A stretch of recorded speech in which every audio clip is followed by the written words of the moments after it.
1000% forgot what I was doing. Who needs voice live? 5 seconds ago. We're face live now. Who needs voice? Voice live isn't real. Also, hey, Daleric, welcome. It's about time you stop by on your actual account. See? We are starting. Proved you wrong, huh? That was soon. Besides, also, soon just means sometime between now and the end of time, but likely more toward now than the end of time. So it's a real easy mark to hit.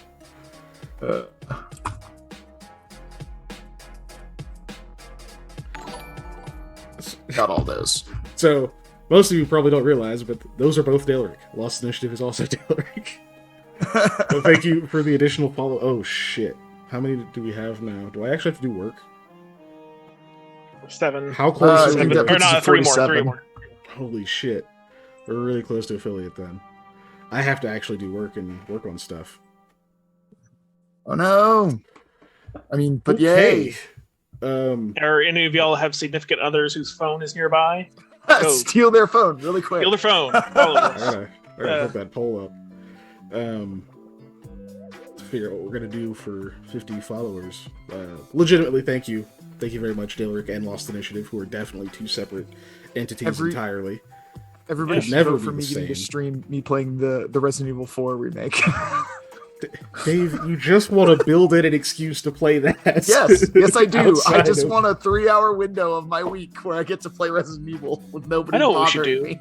We should do a 3v3 Gun Battle Operation 2 fights. That's what we should do. We'll do that Can when we they do finally something put it on I'll Steam. enjoy? So sometime in the next millennia. Yeah, whenever they release it on Steam, when Gundam Battle Operation 3 comes out, they'll release 2 Dude, on Steam. They've done so many tests on Steam for that, and it's just never So happening. annoying. It's just never happening. They're like, are people Yeah, gonna probably actually not. play this if we release it? No, not until you actually release it. I won't play it. Not doing a test. I gave myself not enough room in my frame here. Gonna do one of these. And hopefully I don't freeze up my entire fucking screen. I just distracted myself again. Oh, the comments on that magazine is wait until somebody puts the Taxes entire now? B movie Ooh. script on one of these mags. Hey, ladies, we're gonna grab the entire B movie script onto my AK mag. I've already finished doing my taxes and got my return, so I am done with that, thank goodness.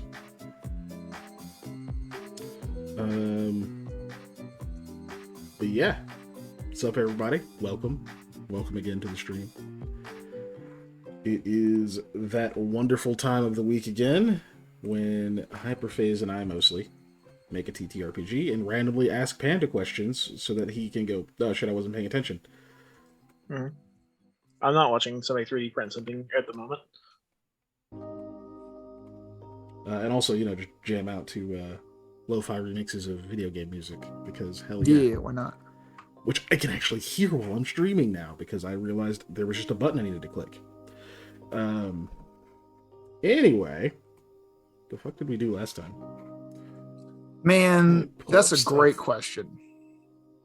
Let's go to the screen where they can actually see stuff. Wow, look, oh my god. It's blinding, because I don't use dark mode. Yeah, I what's guess wrong with you? I guess I could, because on stream they're not going to see the Roll20 chat, which is what looks awful and why I don't use dark mode in Roll20. And you know what I can also do? I can also make this background dark. So I that need it to does open not- my Roll20.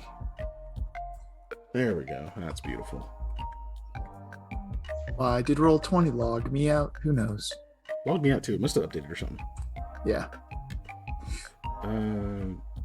Yes, Giselle, that is correct. We were looking at consolidating feats and other stuff. I realize I need to move this out of the way. Otherwise, it will be visible whenever I switch windows. Oh, wow. We got another follower. Thank you. My dog is growling in his sleep. Thank you, Death Dealer 1371, for also following. We're When at y'all found your 48. significant other's phone, huh? Yeah, right. Y'all did the thing, yeah? Oh my god. Remember, like, a week ago, and I was like, we don't grow that fast. I've got time. Yeah. It's fine. I genuinely appreciate it. Me too. Oh, hey, it's Roz. Hey, Roz. Oh, God. We need one The more final for affiliate. That's one, right? That's one more. Oh, no. I One mean, more. it's Hold on, great, I'm but gonna- holy shit. I'm gonna go destroy the bakery really Yeah, fast. 150. Oh, it's DJM. Welcome. Holy shit. That's so. Well, we're not there yet. Technically, Good God, Blade Demon. Thank you for the follow. We need to. We got to do our other 3 streams. Yes. Which means we need to. We'll have to get that poll done. Belly dance. Scott, I don't know. TOS. TOS. I got a lot of belly. A lot of dance. So, yeah, I also have a lot of belly. Good lord. I didn't expect a flood of support. Yes, I appreciate it either way, Roz. Really appreciate the follow. Thank you. Oh, hey, it's Ashen. Hi. Can't spell. Been a while. We should, fucking hell, Zana's here too. Is the whole community coming out? Y'all got a lot of God. significant others. I'm starting to worry. Those are people from... Hmm. Oh my gosh. Yo, it's Neil. Hey, Neil. Thank you for the follow. What is the whole community coming out? Because I wasn't ready. You know what's funny is I had also, like, we just passed the 50, but I had posted in the bakery to bother everybody. I was like, we need one more person. Now I'm a liar, but that's okay. It's still in there. We need -2 people. Wait. Yeah.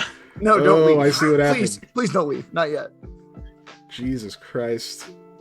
Let Panda destroy your soul with a terrible pun first, then you can leave. I don't work under stress, so don't expect one right now. It'll happen. It'll happen. Like, it's not like it's a thing Thank that you, doesn't Neil. occur Or often. Height. Appreciate the follow, everyone. Holy Yes, shit. thank you. Thank y'all for the follow. That is a round of applause for the Daleric and Lost Initiative communities for coming clutch. Yeah, I got work to do now. We gotta get a poll together, figure out what people want for our 3 additional streams we're gonna have to do in a month in order to actually cash in that affiliate goal. And then we'll have to do them. And then I'll have to actually do the thing that I promised that I was gonna do when we hit affiliate, which I will reveal sometime after that poll finishes. Yeah. So, yeah. We're also gonna have to start I was not ready for that. doing lots of other stuff. Yeah. are. But we're gonna make a poll. Also, I'm quickly, just and also- awash with light here. Where's my controller for this? Besides the poll of what nonsense we should stream, we'll also look up an extra day, because I think I can stream just me Mondays pretty much, as long as we don't need anything else. I can show up and just do nonsense on Monday nights. So Yeah. at the very least. Monday is a day. Yeah, we'll figure that out. Might throw a Thursday in there. Hunter's Gambit tournament. Of course, Scott suggests it'd be 5e. Yeah. Monster Eater 5th edition. I haven't got to watch almost any of that, so I don't even know the mechanics of it. Holy shit, what an influx. Anyway, Major Eclipse 5 edition. I don't know. Mass Effect, but Oh, okay. yeah. No, we're a Fallout household. Again. I mean, I like Fallout, but I do. I also like both of them. Both of them are real good. 4E. You mean Both of them. the first D&D I ever played? 4E. That was our time of high school, wasn't it? Right? it came out? It was right after high school that I played. Yeah, when it came out. Yeah, when it came out. I want to say it was right after high school, because that is when I picked up. I want want to say I was like 20 or 21, I think, when we started playing Pathfinder with some people at HQ, or when I started playing Pathfinder with a bunch of people at Game HQ, and that was like not long after Pathfinder was big, because everybody was tired of 4th edition, and that's why like 3.5 was hitting huge. I mean, 4E's. I can look that up. Actually. Yeah, 4E's failure is pretty much why Pathfinder did so goddamn well so quickly. By the way, for high school of those folks that are vastly different ages, we mean like 08, 09. You know? Yeah, we all graduated in 2009. Hey, look, Scott, if anything, the fact that 4E was my first D&D and I stuck around to like actually experience better editions should say something about my dedication to the craft. Yeah, I was going to say Pathfinder 1st edition came out in 2009. So that fits, because I was going to say I started playing right after Pathfinder release, because I jumped into Pathfinder like when there was like 3 books total. It was like Pathfinder, the Dungeon Master's Guide, the Monster Manual, and then like a Player's Guide was it. Yeah, I'm pretty sure I was right at 18 when I started playing with Giselle's family, because her dad was my first DM. I think I started in 2011. I want to say. But and it was like pretty much right as Pathfinder came out, is like he's like switched to that quick. Yeah, because me, I didn't know anything else, and he's like all like just constantly complaining about 4th edition. I was like, I don't know, man, it's D&D, it's cool to me. It's cool. Yeah, this is better. Straight up, yeah. I was gonna say, because I think I started playing in maybe 2010, 2011, and my DM at the time was just like, I just really hate 4th edition. We're playing Pathfinder. It's like I understand if nobody has a book, so we're all gonna share this one. And then I was like, I'm gonna go buy my own book right now, and I bought the Player's Guide like right then, like that next day. It's somewhere in this house. I've had it for all of those years. I can find it. It's in one of these boxes. Jeez, 1992, Scott. Yeah, I was probably 1, since I was born in 1990. I was exactly 1. But I was born at the end of 1990. So, yeah. And then, GURPS. GURPS is fine. I don't dislike it that much. It's more trying to... I can't imagine trying to teach it to people, having played it for the little while that I did in that campaign with you guys. Ugh. That's true. I did play GURPS 4E. I don't even know what 3E looks like. Say, I just realized, what's crazy is I played 40K before I played Pathfinder. I just realized that. Jeez. So I started with a way more complex, because I started playing 40K in 6th edition 40K. That's way more complex than Pathfinder. My introduction into D&D was the Dungeons and Dragons film that came out in like 2000 and something. That's the first thing I heard about Dungeons and Dragons, was this cool fantasy movie. I love that movie. That movie's bad, but I love that movie. Was it you or was it Bacon who played with? It was Preston and I. We had a Dungeons and Dragons 4th edition starter set, like the crummy, ones they like the box starters that they sell. We had one of those, and we played at the apartment back when I was in college at UCO. I don't think that was me. Okay, so it had to have been Bacon. It was like me, Bacon, and Preston. My God, it was bad. Like, yeah. I think I watched that movie before I ever actually got to play D&D. I probably did too. My mom was very... I actually owned that movie. I owned like a DVD of it. She's from that era that you would call boomers, and very fell into that 80s thing. You would call boomers. Well, also we live in Oklahoma, I just love the way you so it's like boomers you may have heard about. Yeah, and it's like I asked about Dungeons and Dragons when I was a teenager. She's like, I don't think I want you. You need to do that. It's like witchcraft, and I heard satanic stuff, and like she was one of those people that just believed all that stuff that without everybody else spread rumors about. It's like, without doing any research on her, and I can see no. Yeah. Yeah. But yeah. Joke's on her, you hang out with me. No. I know. Yeah. Play a stream game every week now. I know, right? She subscribed to us. I remember my mom asking me whenever I was talking about playing like TTRPGs and Dungeons and Dragons and that kind of stuff. She's like, "Well, did a bunch of people kill themselves doing that?" I was like, "Mom, it's paper and dice. There's no magic." I mean, there's magic, but it's make believe. I've been playing Make Believe all this time. I should have stuff to write it down with. Yeah, now there's rules. You're welcome, JB, and now you know not to firebolt down a snake hole. Oh yeah, that was fun.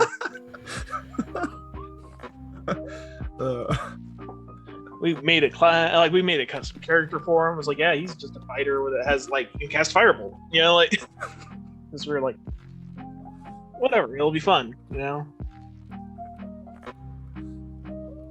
Yes. So Dave really.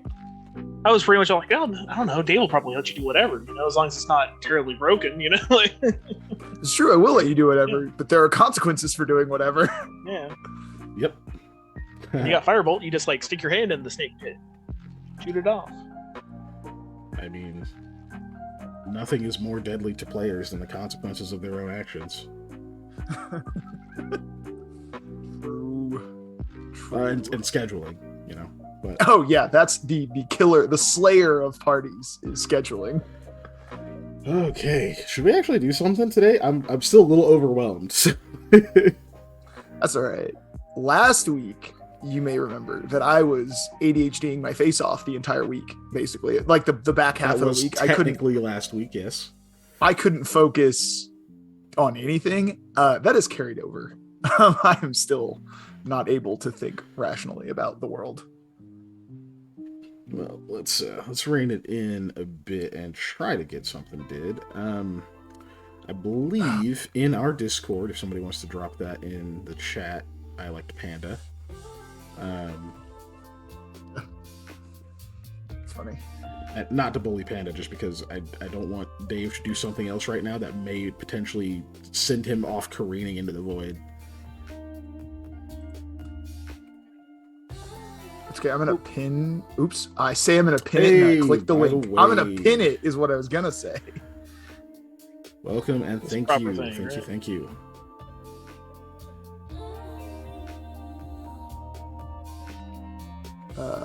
Anywho, what am I missing right now? Man up. Well, talking about careening off into the void, I forgot to get a change out my microphone, buddy. I forgot to grab one of my little Pokemon dudes. I was gonna grab a Sneasel for this week, and I totally forgot. You know what? That one actually makes sense. So instead, I'm gonna grab an Autark really fast because I have an Autark within arm's reach.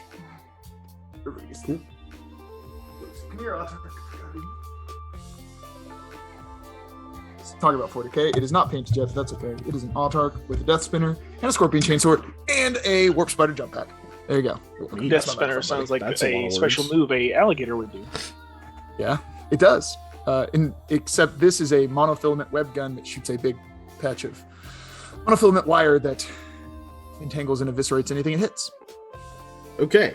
So yeah, in the Discord, I was asking if anyone had any stuff that they wanted us to go over today, and Ellie asked some questions such as why we decided to do this. Let's see, hold on. Let me actually parse this. I will say, put respect on Ellie's name, Ellie the Bloodthirsty.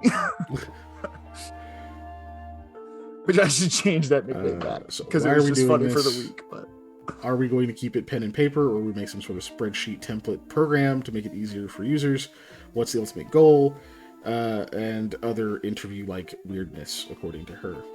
Neither of us are programmers, so that was the hardest part of game design school for me. With maybe, I mean, might use other VTTs or whatever the hell. We'll see. Definitely pen and paper. Otherwise, ultimate goal is to make a complete system that people can actually play. People, including us. And to push that farther, our plans eventually, once we feel things are rounded out and we've gone through playtesting, we will probably do some sort of Kickstarter style thing. And then there are RPG hosting sites sell sites like Drive-Thru RPG and that one I bought Lancer off of that I'm already blanking on, that we can then sell a PDF of the rules on if we'd like. Before going to, if we can do enough, the Kickstarter would be to make a physical copy book thing, because that's the only way we'd have enough money to like do that. But creating something that we could then web publish ourselves is doable, and we feel, or at least we've discussed is something we could probably do. But if we wanted to do like a physical hard copy book, we'd probably have to go through Kickstarter to raise money and set up things and talk to suppliers and do that kind of stuff. They're artists. Because, you know, every cool book needs good art. Well, yeah. Art's fucking fantastic. Dude, I mean, gets you in the door, too. You know? The Lancer game is a great example of that, right? Because we just kind of, I forget how I stumbled on it. We pulled it. Oh, we were literally looking at, we raided somebody and they were playing that. And then I pulled up the website to see what the game was. And the art was so awesome. I was like, oh yeah, we have to get this. This art is phenomenal. And like something point station. Talking about Lancer? Yeah. The art is amazing. And so if we can do for something like that, same thing, right? We want to hire an artist, several maybe, to do really good art to get people interested. It'd be interesting to, if you do hire more than one artist, come up with like, if there's different factions and things like that, get different factions to do different artists for different factions, just to kind of like, oh yeah, that's a lot. Interpoint Station is the channel. But yeah, that's the kind of thing to look at, is, you know, obviously lots of different things. But there is, why am I blanking on the name of it? There's a guy who makes his own miniatures games that I can't think of right now, who he did a Kickstarter, and he does pewter casting for his miniatures. And that's cool. Listening to 3D him, printer would be rad. He did a really cool thing about talking about the supply process and how he generates and creates things and puts out products as like a one-man operation. And I remember listening to a show where he talked about all this stuff, and a lot of that was the inspiration of how we eventually plan on producing this as a physical game for people to play instead of just, you know, us talking about things. And I have to find that again, but it's all that stuff. So. But I think the real answer too of why we decided to like actually start writing stuff down is the simplest and silliest answer of all is COVID happened. What else were we gonna do? Yeah. Because it was at a point where we were just hanging out on Mondays, because that was my day off or whatever, and we were just talking and we were swapping RPG stories and we were doing different stuff, and we're like, we should make our own TTRPG. And then COVID happened and we couldn't go anywhere, so we just kind of were doing conference calls on Mondays while I was at Les's house, just, you know, knocking stuff out, making this Google Drive and doing all this stuff because we didn't have anything else to do. We actually started before that. Because I remember we did several of the ideas bouncing, like a lot of our conversations initially were before mostly pre-COVID. Yeah. And then, but I think that's when we really started writing stuff down and actually like taking it to that level of like, this is stuff we're having more than just a theory craft session about, I want to say. But maybe not. My timetable's terrible. I mean, but it was around that period. I remember when we first started, it was a little pre-COVID. Yeah. Because we were hanging out on Mondays. I think you just kind of wanted to mess with one because you were still, I think, in school for game design at the time. I think that might have been right after I finished game design school. And I was still like mostly just writing a shitload. Yeah. Well, and that was the thing is, I remember I pitched that I was like, listen, I've got a background in game mechanics. You've got a background in writing. Stick those two things together and boom. Yeah. That was the initial catalyst, and then COVID happened, and we had several revamps of like how we wanted to do stuff, and then it was like, all right, let's start pinning some of this down and actually see what we can make out of it. So yeah, that's the easy why, and also just it sounded like a lot of fun. There were creative types, like we kind of thrive on making stuff, and Dave has got a near supernatural ability to absorb and process rules. And I just like making stuff. And I like playing tabletop games of all stripes. And Panda's our friend. Hi. And I'm here to the games that we are a part of. But so legitimately, I know I keep making and Panda's here too comments, but because so the tech level wise, we're like just barely like pre-World War I, around the turn of the century, kind of level of tech. And I confirmed that with Dave earlier because I kept going like, is it World War I or World War II? Because I say in one, but I don't actually remember. But But he confirmed that what our original concept was, and it makes sense. So around the turn of the century, which would be like roughly 1900, so a little before actually World War I happened. And funny enough, kind of just after what the time period you would consider the Wild West taking place in, so you can kind of think of the cross-section of those things. Do you know who loves old guns and talking about that kind of stuff and is obsessed with those things and watches tons of videos on them? That guy right there. Yeah, he's down on my screen, right? Yeah, he's below me. Okay, I had to look at the Twitch really quick to make sure he was underneath me. That guy. So yeah, how many gun tubers am I subscribed to? Not enough. Yeah, I don't More know information about guns. required. Yeah. I have. There's plenty of info in here about like war history and stuff because I love history, but I don't know about firearms. Even as much as these guys tell me about stuff, I don't know them. So it will definitely come in handy then, especially even the creative side of kind of building how like some of that stuff looks. I think you do really well at, and I won't, honestly. What? And since we're kind of driving at a very top-down design where we take the concepts and then build mechanics around them, right? And knowing how the things work and are helps us to build the mechanics around them, because we're not trying to have things that fit our mechanics. We're trying to make mechanics fit our things. Yeah. So. Exactly. So yeah, I think that answered those questions. Like, why are we doing it? For fun. I mean, don't get me wrong. Like, if it's really good, it does well, and it makes great money, that'd be awesome too. Not super likely. Just being realistic, it's not super likely. Most pilot projects and stuff like this, especially in small groups, do not take off to the point where you become a rock star. So that's not like the goal. That's just that'd be a cool thing. I will be satisfied if we get to the point where we make an actual rule book and we have a product and we can actually sell it or give it to people. I'm gonna feel fucking awesome. You know? I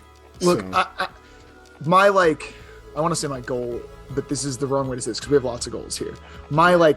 This isn't even the end goal, but we did the thing goal is if we can get to where we actually produce a physical rule book and we can have a booth at something like Gen Con or Adepticon. Oh yeah, that'd be dope. That'd be so cool. That'd be so cool. Although, I'd rather not go to Adepticon. I'd much rather go to Gen Con. Oh yeah. I think I've not been paying attention to chat. And this is a silly reason, guys. It's the Adepticon 40K singles is a joke, and I want to go play Gen Con stuff. It's a really silly reason, but whatever. See what our art. Yeah, we'll probably, before we even get into art concepts, we'll probably talk offline about that a bit so we can. Oh yeah. Because otherwise, that's going to be like so a 3-hour much ramble. Rules stuff to get into first. We're nowhere near like production stuff on that. Can we get the guy that did Aeon Flux and Reign the Conqueror? No, we cannot. No, absolutely not. I will do the art before that. It'll be stick figures. I wonder how much Seb McKinnon will classes charge us. such as an arm and a leg. Sanguine Arcanist follow the body attribute. So yeah, we still have to figure out what we really have to dig. We have to get more into the mechanics before we even know what like cool things you get out of certain heritage and some of what the classes do. But yeah, I'm glad you're already thinking there, Snake, of like, oh, I could do this. That's Sorry, cool. everybody. I just realized I was dancing along to this music. No, I've been doing it the whole time. I looked at the screen and saw myself drifting back and forth. I was like, oh, I'm moving. Yeah. Ellie also had another question. Speaking of history, my next question is, what are some of your inspirations from history? It'd be fun to take some time occasionally to tell a story behind an idea like that. I'm going to do everybody else here a favor, Ellie, and not answer your question in a long form. I'm going to tell you some very short things really quick. So, turn of the century, 1900s, one thing we have a big, huge thing on is the Industrial Revolution as a whole, right? The way it changed how the world functions, right? That kind of stuff happened right around that time.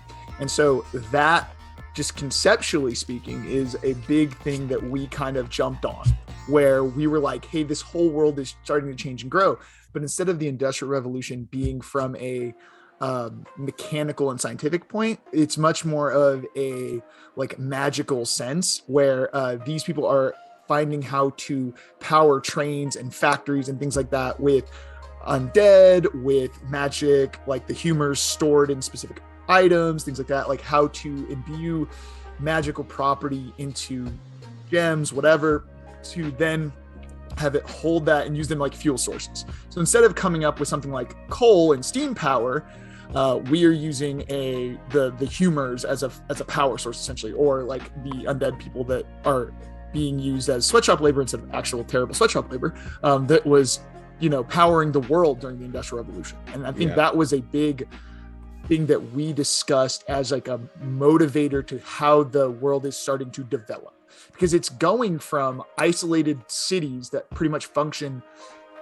independently and lots of empty, like agrarian style living, to now people are coming to these cities and they are creating and becoming hubs, much like what happened during the Industrial Revolution. So that is a big part of what we're doing. But also, like, I don't want to say every, so many cool like political revolutions and all these things happened around this time frame. Going from the 1840s up to like the 1920s, the entire, like, our whole world was just one crazy event after another.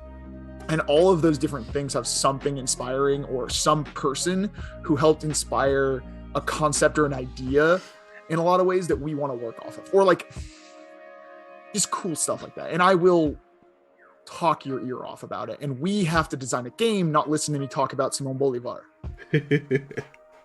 Good God, look at this man talk about Simon Bolivar. Yeah. He's one of my favorite historical people that I did not know a lot about until like a few years ago. And then I learned a ton about him, and now I'm like, this dude is so interesting. Unsurprisingly, a lot of my inspiration didn't necessarily come specifically from history. It came from a web novel I was reading that I never quite finished because it's enormous, called Twig by Wildbow, who also wrote one of my favorite stories called Worm, that Panda's read a little bit of. Yeah, if you like superheroes and stuff, like Worm is chef's kiss. So good.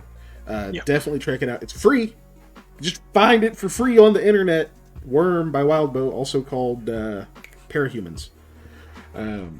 But he has several stories. He has another one called Twig, which is huge, but it's also kind of set in this sort of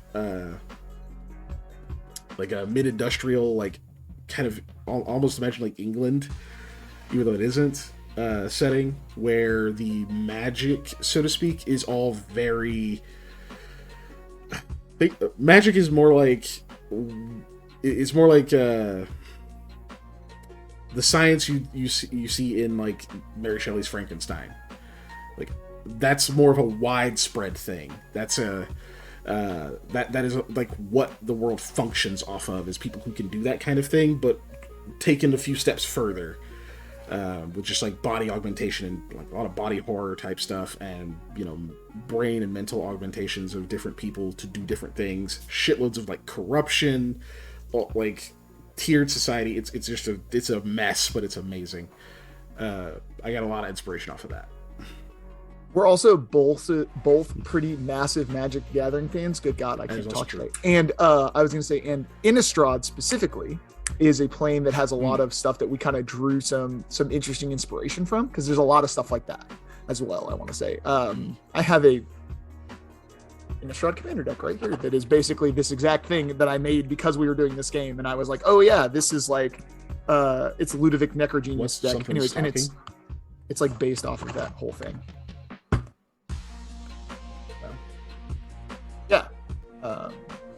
That kind of like different I mean, there's so many cool different places to draw inspiration from for this era, but also there's that thing of like there's a lot of weird War II stuff in the world, but there's not a whole lot of like this time period. There's a lot of also like Weird West stuff as well, right? So that's right before this, and there's a lot of Weird War II, which is right after all of this. And all of that stuff is super cool, and there's some really good tabletop games based around that whole era. But I felt like smack dab in this section of history, so much stuff happens that changes the entire face of like our planet, and nobody made a cool thing about it. And it's not like it's an alternate history, but we are drawing inspiration from those time periods. Oh yeah. Also, yeah, probably a lot of like quests, scenarios, that kind of stuff will have some historical inspiration for sure. Yeah. Okay, sorry, Snake. You asked what is talking. I'm assuming you're not talking about Dave, but Hi, I am trying a what? to make sure. I'm trying to make sure there's nothing weird coming from our audio. You might have something in the background with like your browser or something. All my stuff's turned off, so it's not like a weird bleed through from my thing. And I can hear that you're sharing your computer sound through Zoom, so it's not from yours. Yeah, I'm not hearing it. So yeah, might have been his browser. Got it. Oh. What is talking? Wow. Look, I just can't function right now. I'm also like stimming my head off at the moment to be able to focus even like slightly. I think talking is making a bunch of sounds that communicate these words we made up. Button clicky. It doesn't really matter whether or not anyone understands you, just that you're making words. Anyway, so let's do something productive. Yeah, I think we're capable of that. Let me hit the edit button on this. maybe. I've been looking at 3D printers for the last however many minutes. I should be painting. Anyways, but I need to also focus. I don't think I can do two things at once right now. All right. Yeah, I bet you could do two things. You can eat French fries and a hamburger at the same time. That's one thing. Figure out how to generalize more. You're eating two things, though. Right? But it's one thing. Oh. You just put the French fries on the hamburger, man. It's one thing. And all the old Brahms special. Yeah. Yeah. All you non-Okies, if you ever come to Oklahoma land, go to Brahms. You get number one. You open that sucker up. You take the French fries. You put them on there. Close it up. Hashtag not sponsored. Please sponsor. Hashtag not sponsored. I have Wind Rider jet bikes that I need to be painting right now. So on my talking point sheet, I have figure out how to generalize more of the skills. Talk about boons and talents. Mm-hmm. And then I wanted to talk about the shielding system that I kind of ran by you. Yes. I've talked to both of you about. And I guess as I'm reading this, mm-hmm. I don't know. I actually don't know if we should get to boons and talents yet. Mostly because I feel like we really should hammer out the base mechanics overall first, because boons and talents are going to be things that augment that, right? They're going to augment all the base mechanics and stuff, which we don't even have nailed down yet. So there will be a few that we can come up with that makes sense right now, but we wouldn't really be able to like do much with them without having other stuff done. So we might talk more about like combat and other mechanics, how things work together. Yeah. Change that. Let's consolidate some of these skills, shall we?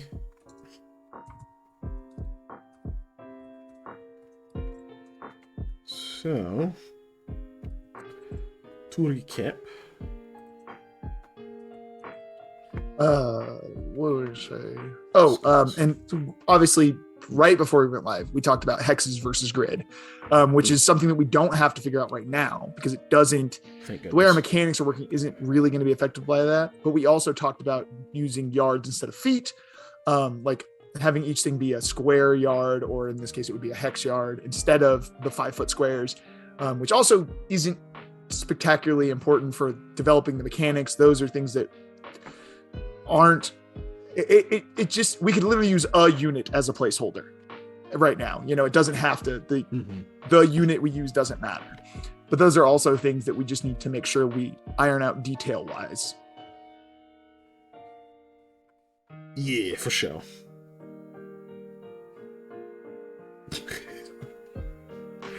I was refraining from asking that question. Okay, so our skills so far, they're still.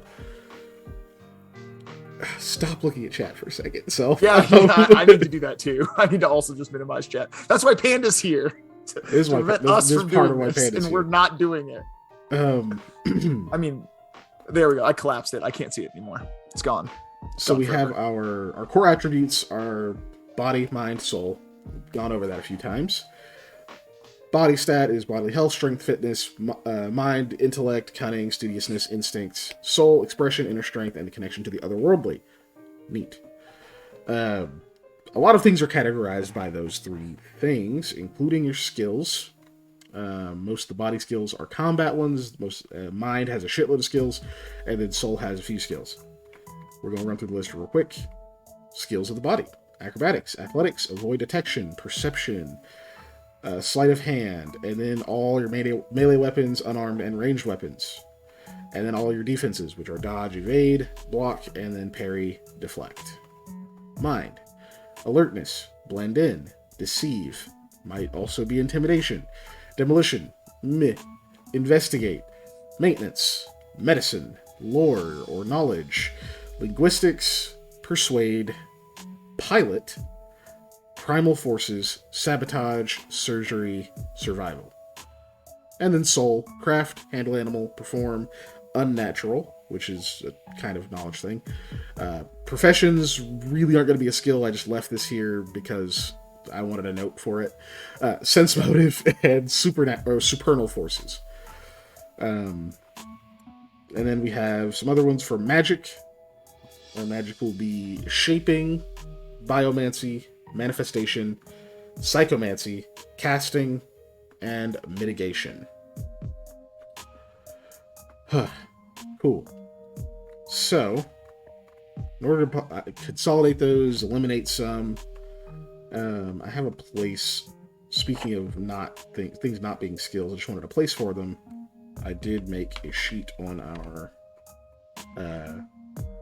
Google Drive for just little notes and trinkety things that I didn't have a place for. So I'm going to put this there.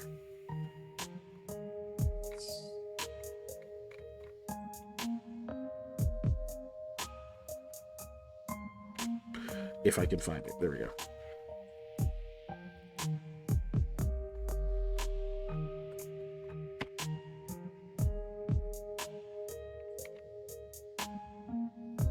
There we go. All right, so that's gone. So now that it's been a while, let's do a quick run through these and figure out if any of these are just taking up space, right? But acrobatics. I think it's useful, but there's a world where we can make a lot of body style checks one thing, right? There is. Like, in theory, if you're good at running, you should also technically be good at jumping and whatever. Acrobatics is also like flips and... Yeah, that's the thing that people mean? always kind of get wrong. It should be like a reflex save or something like that in theory sometimes. Yeah, we don't necessarily have that. Yeah. But yeah, that's the thing is, like, if we distill your, like, general thing, I mean, again, acrobatics is, we can make it to where this covers a huge gamut of stuff. Mm-hmm. So I say we keep it right now, and if not, it and athletics will probably end up getting folded together. But, like, right now... I think I actually like them being separate. I do too, that's what I'm saying. I like it because it still covers a huge amount of things. Mm-hmm. It's still an incredibly broad skill, and I think it's very useful. Yeah. Plus, yeah, it's... But at worst, that's what we do, is we fold those together, right? Because we've already... Yeah, at worst we would. But I don't want to either. Especially because we've already consolidated the core attributes so much that I think it's fine to have a bunch of skills, honestly. I do too. So yeah, so acrobatics is good. I think by proxy that means athletics is obviously going to be good. Same. We broke stealth up earlier.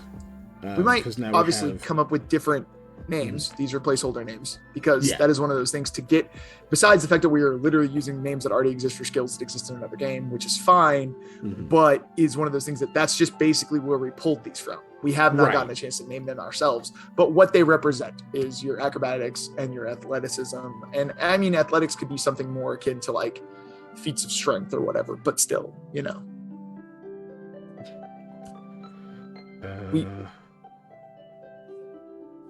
Okay.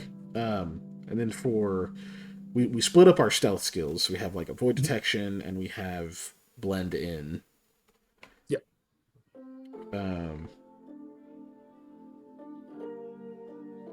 Yeah, I don't know. What do you think about that? Avoid detection as its own skill.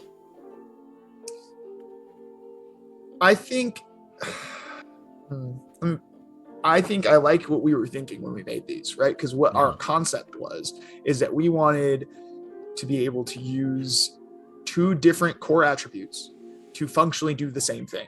So if somebody who is really, spec'd super high into body wants to be able to do stealthy stuff, they can. If somebody's spec'd really high into mind and they want stealthy stuff, they can. It's not one of those things that you have to be this certain thing in order to do well, right? And I like that as a concept. But that said, this is one of those things where I feel like we could, if we don't check it and we don't make sure we stay on top of it, this will turn into bloat and run away from us really fast. Yeah. Or it'll make, I don't know, it creates a lot of irrelevancies, right?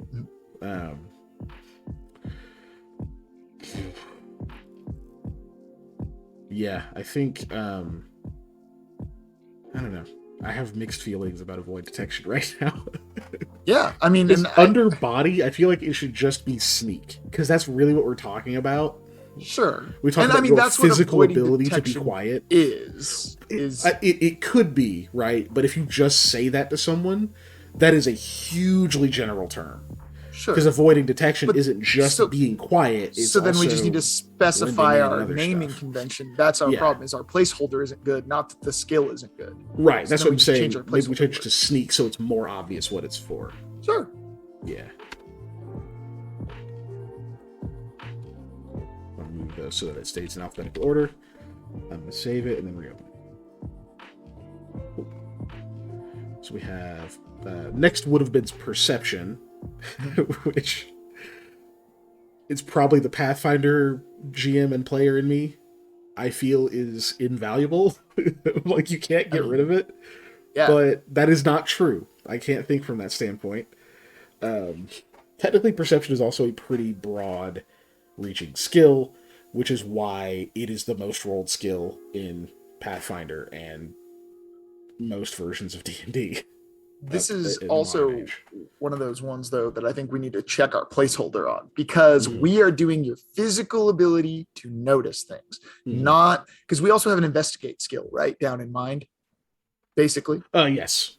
Okay, just making sure. So, yeah, we have investigate and search. So, yeah, those are two separate things, because obviously, I think one of the reasons I say we need to check our placeholder is because we come from a place where both of us have played a ton of Pathfinder. I mean, we just went on a tirade at the beginning about how we started in Pathfinder pretty much. I mean, you started in 4E, but then you switched to Pathfinder very quickly. Yeah. And perception is the thing in that version of the game, right? It doesn't matter basically what build you're making, you need to put points in perception. You just do. And like, I mean, case in point, our normal game that we play on this, Eli has dumped perception basically, or wisdom as my stat, right? I have a 0 bonus to my wisdom. I still have ranks in perception, as many as I can. Right. Because it's useful. I put as many ranks in perception as possible, even though I have dumped wisdom. But yeah, so I think maybe we just need to check our placeholder name because we have a preconception with the word perception.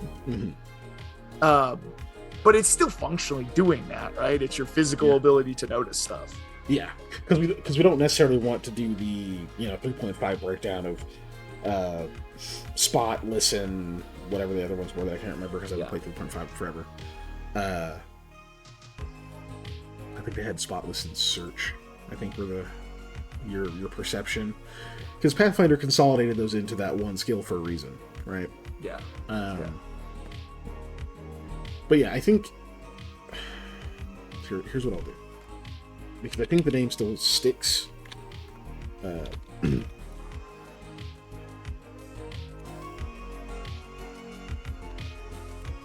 We could do like awareness. Describe it as we have awareness below. Actually, we do. Okay. Yeah. I'm just. Looking, I think it's. I'm literally looking at synonyms right now. That is what I'm doing. No, we have. I'm looking at synonyms for the word perception.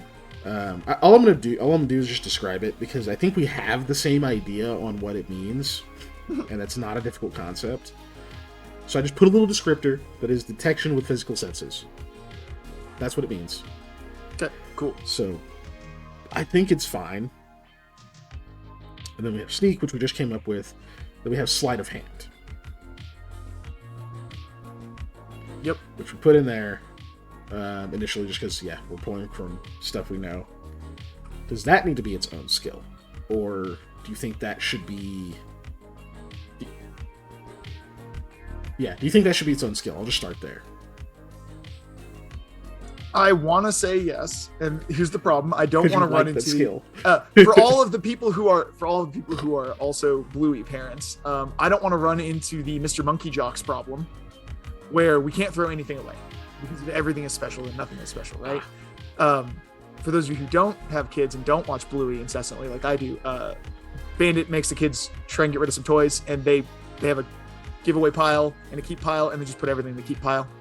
We can't do that. That's the bit, right? And so I don't want to axe this skill because I think it is distinct and it is separate. But again, I am worried of running into the Mr. Monkey Jocks problem, where we just talk about all our skills and don't toss any of them, or don't consolidate down, or don't do anything, right? But yeah, I just saw that Patrick saw New Zealand. I feel like fucking hate you. I feel like sleight of hand is important and distinct, is what I was gonna say.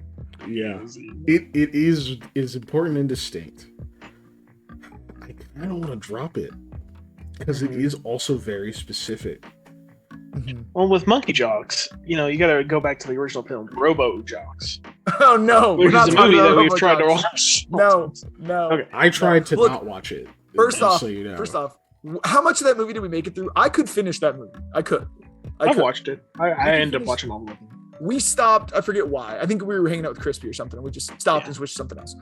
I could easily finish that movie, but it still stands out as just an absolutely utter piece of mid fuck cinema.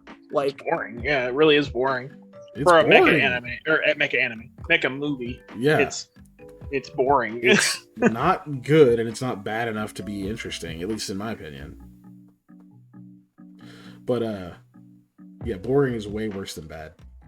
So yeah, I like bad stuff. Like, bad stuff can be fun. Anyway, sleight of hand. We'll leave it for now. Yeah. Everybody make somebody watch Birdemic. Do it now. It's terrible. Watch it. We've gone through... can I get this to behave now? We've gone through... We did a lot of work on making sure we had our melee weapons and all that stuff done. Mm-hmm. Yeah. Alertness. Alertness as a mind skill. Yeah. What do you think? I'm going to say, again, that I think... this is one of those that it maybe struggles from the placeholder word, but we know what we're talking about, right? Because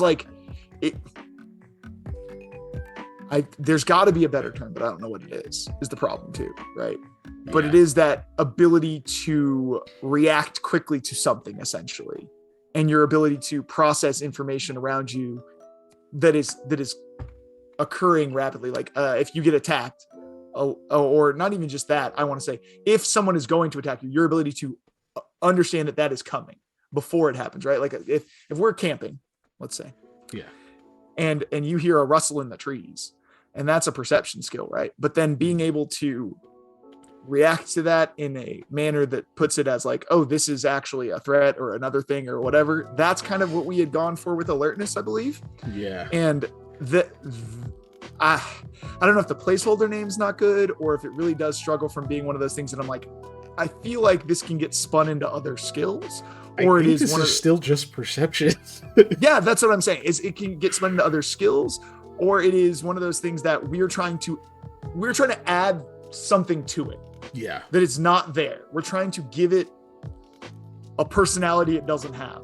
Yeah, I think that's accurate, because the way we're already planning to, it's also a refresher for chat, the way we're planning on running how to do these checks, it's not just, make an acrobatics check, right? It would be body plus acrobatics, and that's what will be asked of you.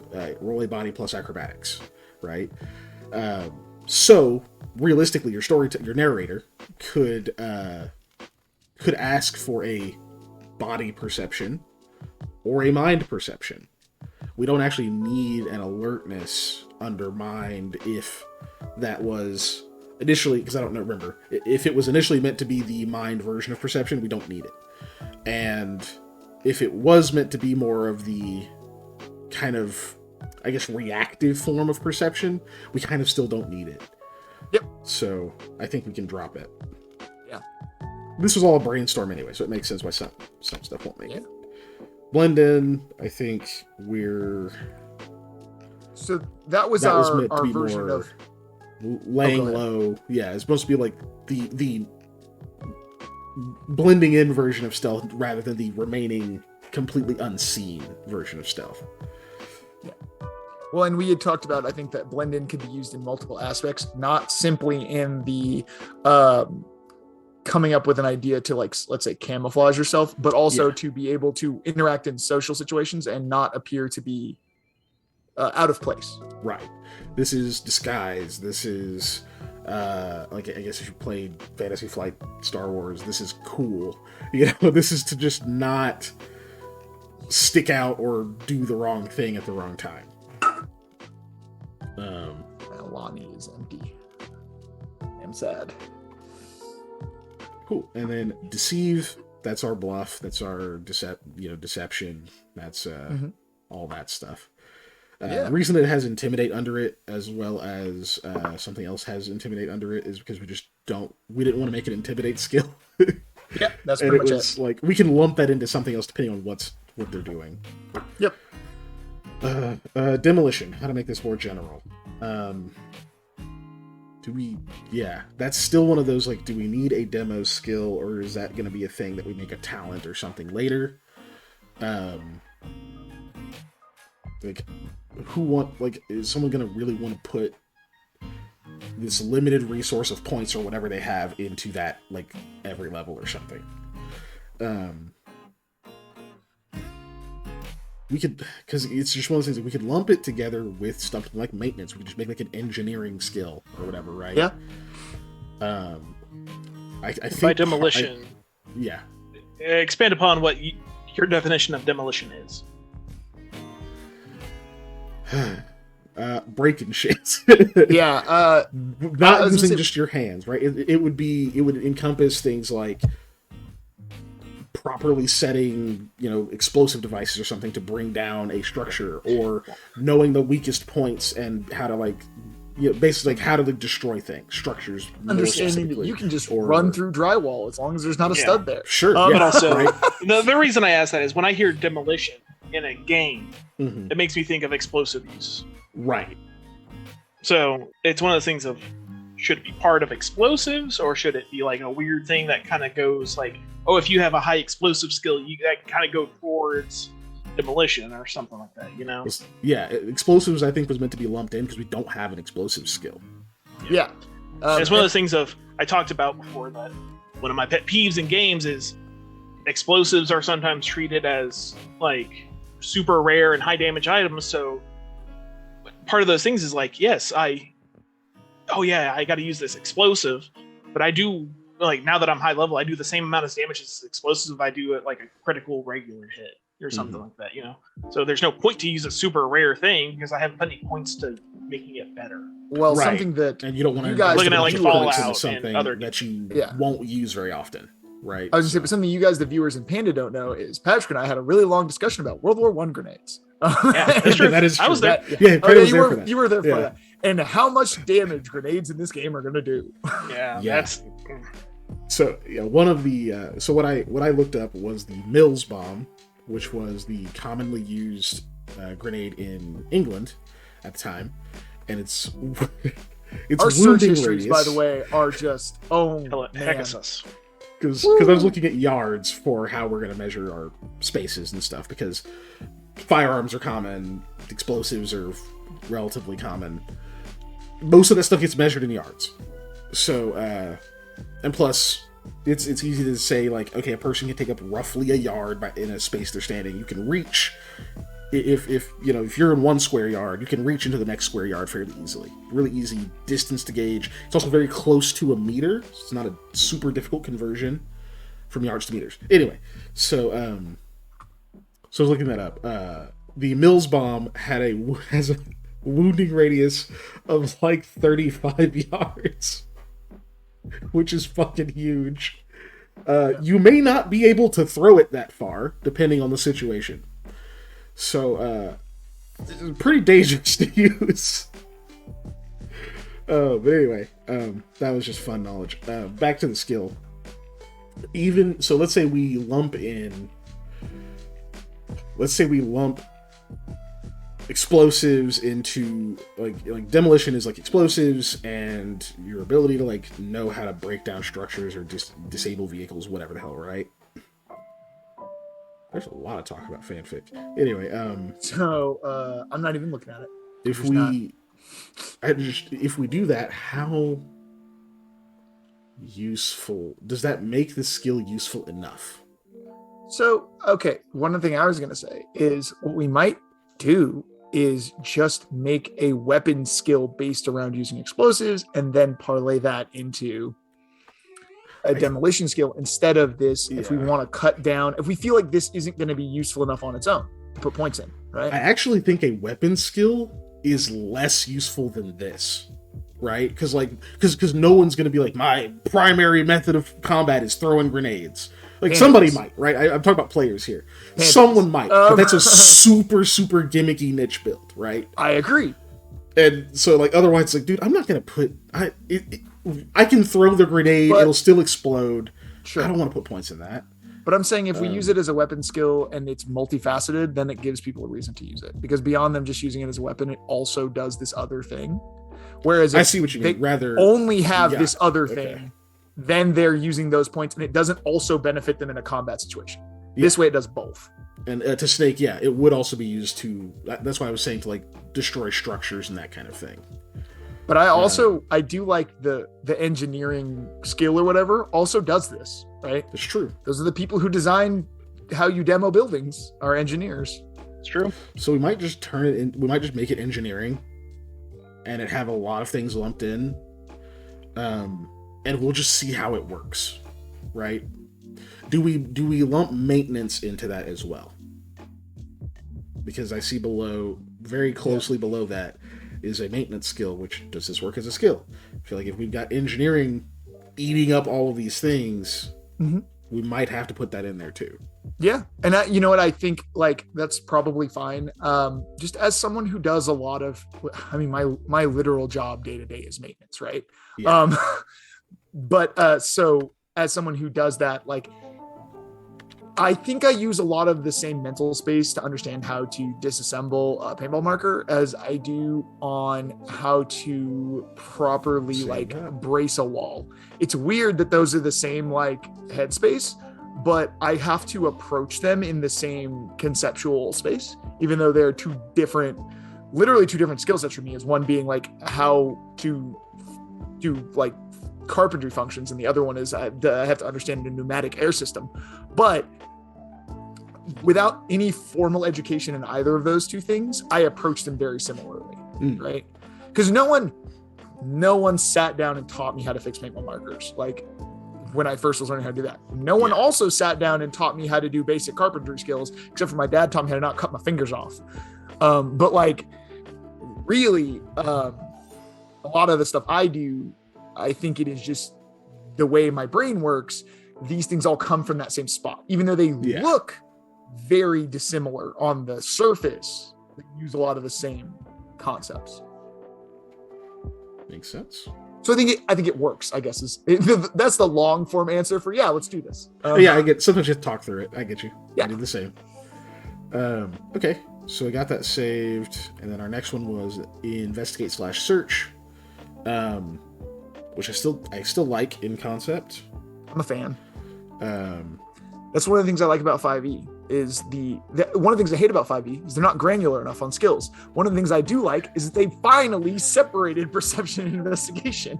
Yeah, which I think are easy distinction. Which I think it's the same distinction in 5e. They just like most campaigns, whatever, seem to still forget about the investigate skill. But it's mostly meant for extrapolating information out of things that are there, right? Yeah. Perception to to find shit. Yeah, I was gonna say, investigation very to figure out often, what things mean, right? As a DM, that's what I do. Is I have people make a perception, and then if your perception was high enough, you get to investigate, and then instead of you, the player, having to try and put together things that you have no context for, you're able to just understand this looks like this does this kind of thing, right? And that's nice. And then you can use them somewhat interchangeably depending on what. Yeah. Like if something's not particularly hidden, right, and you're investigating. It does allow people who are high wisdom characters but low intelligence characters to spot a thing and then tell their other party member, hey, this thing looks weird. And then that party member can roll and investigate to determine, oh, it's a secret door. Precisely. Even though they didn't see it because they're a low wisdom, high intelligence character. Yeah. And then we have medicine. We gotta keep that. I mean, some form of medicine-based thing. Doesn't have to be exactly medicine, but some kind of first aid-ish, body understanding, medical, anything needs to have. We need to have it. So, like, we could honestly break that down further, but dude, this is a bop. Sorry, yeah, I know. What is this song? This is a bop. I love it. If you've got the stream pulled up on your phone, you should be able to see it in the corner. Yeah. Oh, I pulled it up on. I mean, I have it on my laptop. Oh, so that's I right. was looking at it. Yeah. Yep. That's dope. So, medicine we keep. Lore, knowledge stuff we'll expand on whenever that's important. Right now we have a cult. There's got to be more stuff, but obviously we're going to need something to that effect. Yeah. Linguistics, still like as a skill. I do too. But I think it's going to possibly be one of those that's easy to put on the cutting room floor if we start to run into bloat. I think, honestly, I think it's just something that can easily be folded in as a knowledge. Yeah. So what I might do is just do this here. Let me see if it'll just put it as a bullet point under knowledge. Yeah, if I remember how to do that. Yeah. I have forgotten how to do. There it is. Okay. Save. Edit. There you go. Scroll up some more. Look at it. Okay. I'm trying to keep checking chat and see if people have questions about stuff. Just Panda and I like absolutely white boy dancing to this song. It is good. This would be in like one of my favorite, like, I don't know, low poly snowboarding games or something like that, you know, like, I don't know. This is like, the hanging out in like the ski lodge having to talk to somebody. Like, you did good in that snowboard tournament. Yeah, exactly. If you want to beat me, but instead of that is why did I get a bad frogman from that? But yes, yeah. Woo.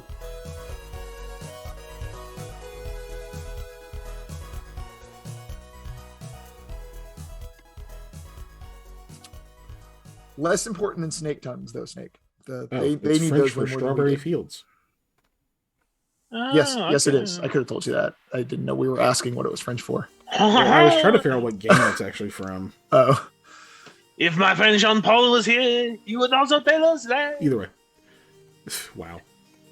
There go all our French viewers. I'm offended for all of France. They tried to use the guillotine on me. But they failed, or they could not get you. Persuade. Mm-hmm. And that was the other one that we also put intimidate under, because we're like, dude, this can just, if you want to intimidate somebody, you can just use this skill. One of these two, yeah. They'll just have a function that is an intimidation. Yeah. And I'm a fan of keeping the skill around because I think being able to persuade people is eminently important in role playing. Oh, absolutely. As a guy who ends up playing a face a lot. And it's the other thing that it does also is it allows people who aren't necessarily the most persuasive person to be able to have a persuasive character. Because that is a very difficult skill in real life to cultivate. Cough, cough, Panda, cough, cough. Wow. Sorry, I'm responding to... No, you're fine. I was just making fun of you for your... Fishing? Or are we talking about fishing? We're not talking about fishing. There's not a fishing skill in this game, so I know Not you have yet. to give it only a 9 out of 10.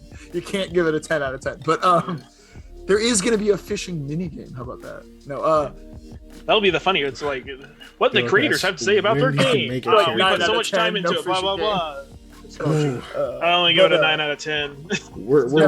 I was giving you a hard time because of our Thursday game when you were doing a terrible job of chatting up. No, you don't, Scott. No, you don't. That's what I was referencing. Scott, you and I both know goddamn well you don't want that.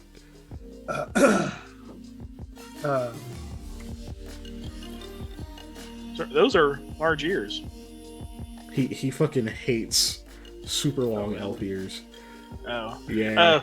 The only reason you want to do that is so you can just like run head first into a train. Like, do you dislike the ones that are like back like that? They remind me of or do you like the ones that like thin are out? Stabilizers on mechas? The ones that come when it's just like pachoo. You're like like the ones that come out like to the side. It's hard to do on camera. Yeah. You're like I'm the ones that come out to the side. Where they're I'm just a fan of Eldar, but I was I'm a fan of Eldar style elf ears. Perky ears or nothing. So, get those droopy ears out of here. Sabotage would probably fall under engineering at this point also. Which we'll get to that in a second actually, but I think you're right. Persuade, that's got to stay. Pilot, I believe, has to stay because we're just going to use that for like driving whatever, right? Yeah, pilot was our generic term for being able to drive, fly. Yeah, it has a type, so whatever, it's like you put like pilot car. Now you can or pilot train, right? And then that'll encompass that. Easy. If it was my skill, it'd be pilot combo deck. That was stupid, but hey,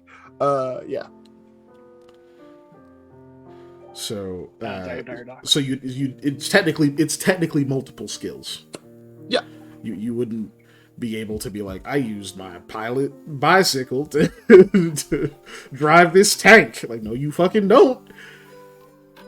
Yeah, I mean, there may be Scott. That's what we're saying. Is there's a type next to pilot, so it's technically multiple skills. Yeah. Although I will say, as someone who is real good at driving stuff, I feel like if you just teach me how to turn something on, I can drive basically everything. That was like when I learned how to drive a skid loader. It was pretty much just like, how do we turn it on? Okay, cool. I got it from here for the most part. And then Primal Forces is for our arcane magic, essentially.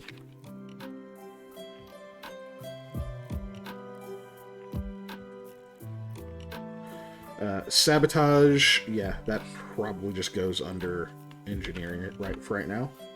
I just want to say sabotage. All right, now we can put it under engineering. And I will save that, edit, and go back because we don't want to run into the, like you were saying earlier, that issue with like 5e where it's just like everything is so rounded off. There's we want some granularity. We just don't want too much granularity, which is why this is such a difficult project in many cases, is because we are trying to ride the fine line of crunch and then nothing, right? Like, yeah. But yeah.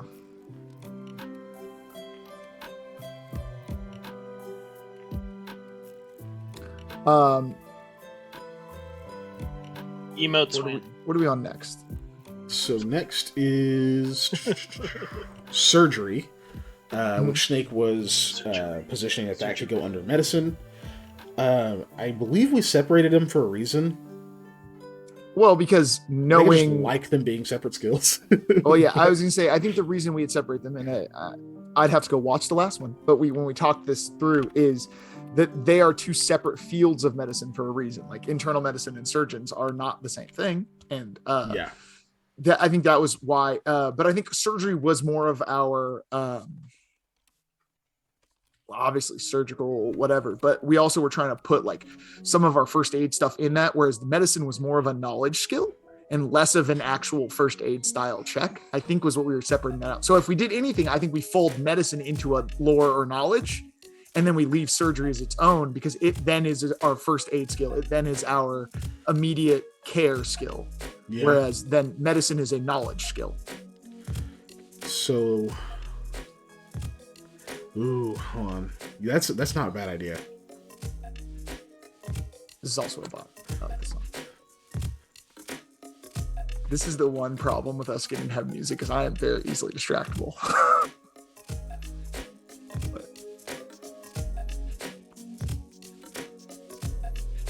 I think we can get through.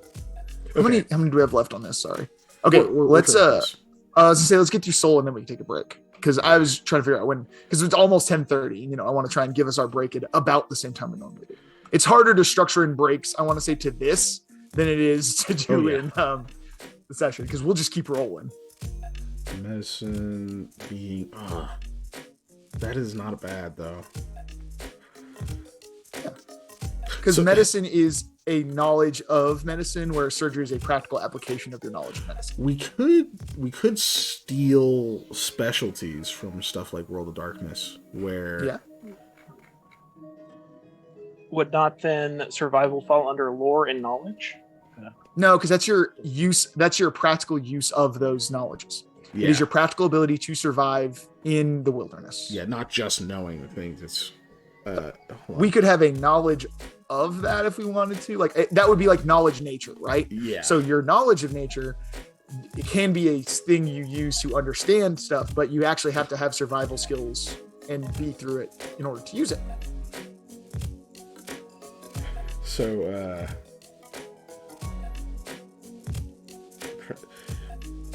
I don't know. It may be easy enough to just go ahead and lump surgery into medicine and just make it another facet of it.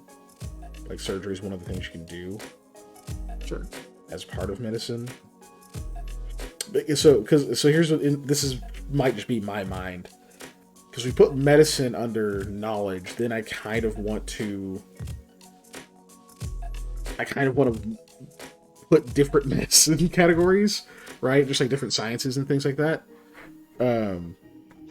So that you can... gosh, I don't know.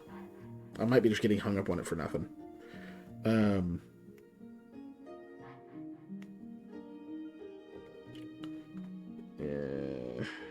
Yeah, I think we just... I think we leave medicine where it is. As a non-knowledge. Because that is also practical ability, right? Sure.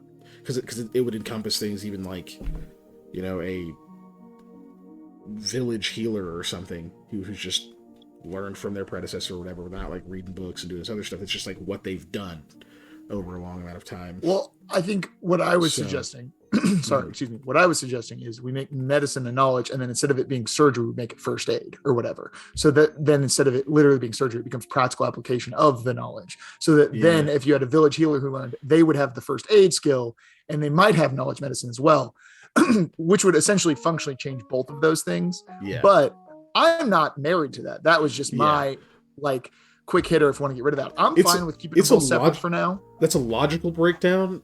From a player perspective, I think I would find that annoying. You know what I mean? Like that's what I'm saying. I'm like, fine dude, with I know medicine, separate. but I can't do first aid. Like I can see myself. I mean, what the fuck?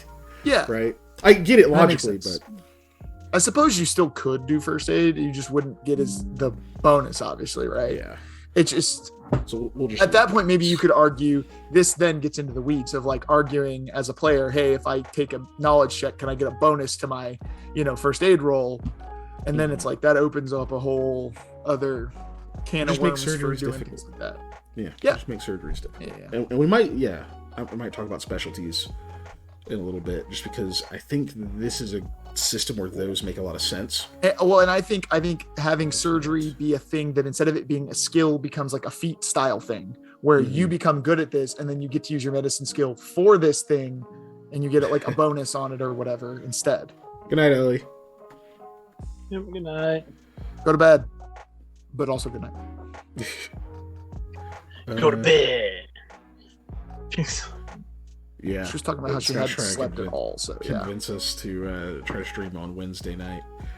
But yeah, we have a home game that goes until midnight on Wednesdays. Y'all got a home game that goes on midnight. I mean, yeah, Panda, you could jump on and stream something. Yeah. On Wednesday. I already joked about. Well, get ready for Panda streaming and X game, like or fishing in what game? Sit there and fish and talk. That's where just to keep this rolling here.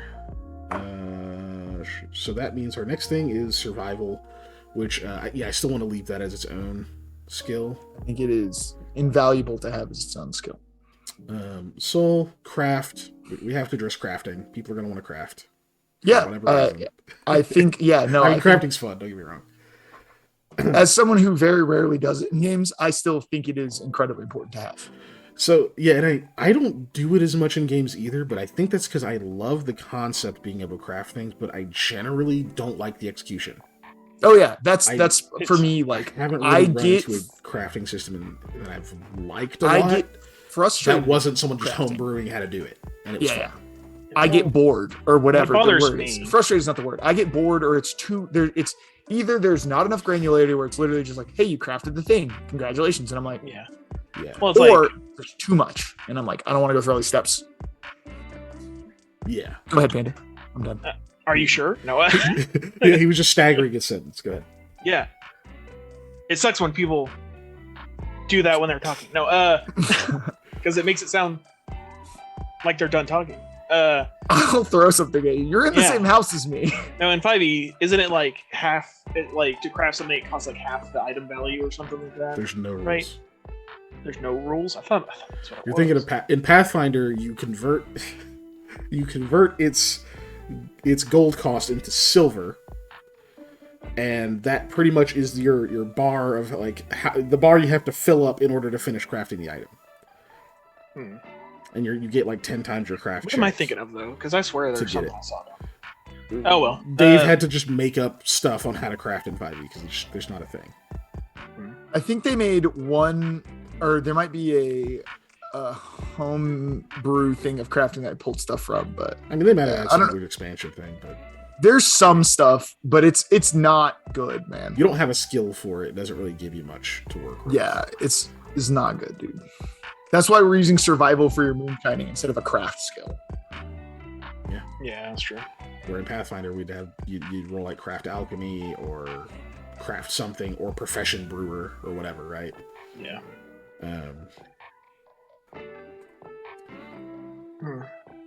But yeah, it's just like it's tough. Crafting is a complicated thing to balance mechanically, and I know that's why it's usually not satisfying, or it's just overly overdone, right? As many compliments as I give Paizo for Pathfinder being my favorite system, first edition. I haven't played much too. Yeah, crafting is weird. Like they did a pretty good job once you like, if you fuck with the rules a lot, and you especially get to teach a PC how to do it, it's easy to remember as long as you like kind of keep doing it. It's not that complicated, but it's still really swinging on how easily it breaks versus how easily it's kind of crap. But that's why we were talking about overdone. Building a crafting minigame, right? That was one of the things we had talked about, was building a crafting minigame. And I think that that's something we need to continue to work on with this as well, is then the craft skill will have some kind of effect on the minigame. Yeah. I mean, a minigame would be cool, but it just needs to be somewhat engaging and make a little bit of sense, you know? Yeah. Pretty much. If it's just a series of rolls, that's not quite enough. If it's, I don't know. On the one hand, I get why 5e didn't do craft rules, because at a certain point, it just makes more sense to let the DM or whoever kind of just handle it in place. Yep. And if you have cool crafting rules, by the way, go to our YouTube, leave it in the comments. Yeah, absolutely. I want them. Seriously. My question about one of the crafting things is, in theory, there are firearms. You have some sort of munitions for said firearms. Yep. So it's one of the things of how widespread is it going to be able to get ammo and things like that. It's the 5e issue of they have firearms in there, but it's not. It's kind of assumed. This is Industrial Revolution, turn of the century. It is not going to be hard to get bullets. Mm-hmm. Yeah, but would that incentivize people to reload their own ammo and things like that? Which would totally be a bit. That's what one of the things we wanted craft to be around for, is for being able to reload ammo and things like that. Mm-hmm. and also to create like magical rounds. Exactly. That was the thing we talked about, was having like, or well, yeah, but not having hollow point. Back then they were known as express rounds. Express. But Well, having because they were lighter, so they went Ah. faster. having a wow, my brain just went. Having a humor infused rounds. There we go. That do specific things, obviously based on the humor that they are used with. Or we had talked about instead of using like gunpowder as the thing, using a humor as the charge detonator. So then like an express round where this will then go faster kind of thing, right? Instead of it going the speed that a rifle projectile would go or whatever. But we don't have a mechanic nailed down for that. And that's one of those things that I craft thought would of then another have magic to. skill. Oh yeah, go for it. Infusion. There you go. Yeah. Do you have to do a dance and like, poke fingers with another person? No, or is not that. That kind would of just fusion. be regular fusion. I said, this is infusion. Yeah. Not to be Dance. confused with fission, which is a totally different thing. Oh. Very different. Can we have fission? Can we have fission in the game? No. Fission is just fish You're not getting that vision, by skill. the way. It's just looking through fish eyes in this game. There you go. What's he doing? Fission. Fission. Oh no. I'm splitting the hydrogen molecule. About to do what the U.S. call a pro gamer. Stop. Oh God, no. Infusion is the I said it.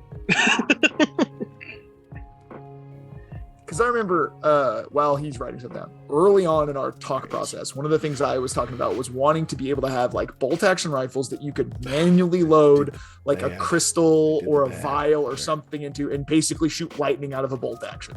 Yeah, and that's like, that was like one of my original concept things I remember bringing to the table super early on in the process because I thought that would be rad. So that's the kind of thing we're looking at for. Which leads me up in a side tangent of magic ammo. Firearms. If firearms are like super, like say this comes out and they are popular, or we play as operating certain firearms is different than operating. I mean, firearm operations differ between firearm to firearm to a degree. Much like, let's say, using a slashing weapon or like a scimitar is different than using a spear. You know, they're not. They don't exactly translate well. It's like, oh yes, I can stab. I can kill things with a melee weapon. Well, they're both kind of different. So, would there be any benefit to breaking up some of those things? Like we have long arms and small arms. Long arms, small arms. Basically, that's our pistol stuff. Break right now. And, yeah. Mm-hmm. That's our basic break up right now. Yeah, okay. I think it's better we just because we have to gamify it a bit. Mm-hmm. But that's why I'm thinking of I will talk about what I mean by specialties later. Don't let me forget. Fuck it, I'll say it now. Since I've brought it up 3 times and haven't talked about it. So in was it? I know it was in Werewolf, and I think it's also in Exalted. The 2 World Darkness games I've played, you can get a certain number of specialties, which they apply to skills. You don't like add points to them, whatever. You just get a certain number of them, and you just get an extra die to rolls using that skill if it pertains to your specialty. For example, one of my characters was a unarmed specialist, so I put points in unarmed. My specialty was boxing. So if I was just striking with my hands, I would get an extra die because I was a specialist at boxing. So you could have something like a specialty in a certain type of rifle or a certain type of melee weapon, or if it's scimitars, right? If you're using a scimitar, you get an extra die to your attacks and things with scimitars because you're a specialist. We can do that kind of stuff to allow for a bit of customization and let people be a bit better at certain specific things that aren't necessarily 100% encompassed by the mechanics being fairly general. Mm-hmm. I don't know how many we're going to hand out, or if you get more, or whatever the hell, right? But just as a concept, I think that's a really good skill for this type of system to have. I like it. Skill. Because mechanic. as someone who basically wanted, one of the things I wanted to have was like a, magic sharpshooter. Like, yeah, dude, give me bolt action specialty. Let's go all day. So I think we just give, it's at creation. You just have 2 or 3 of them, and that's it.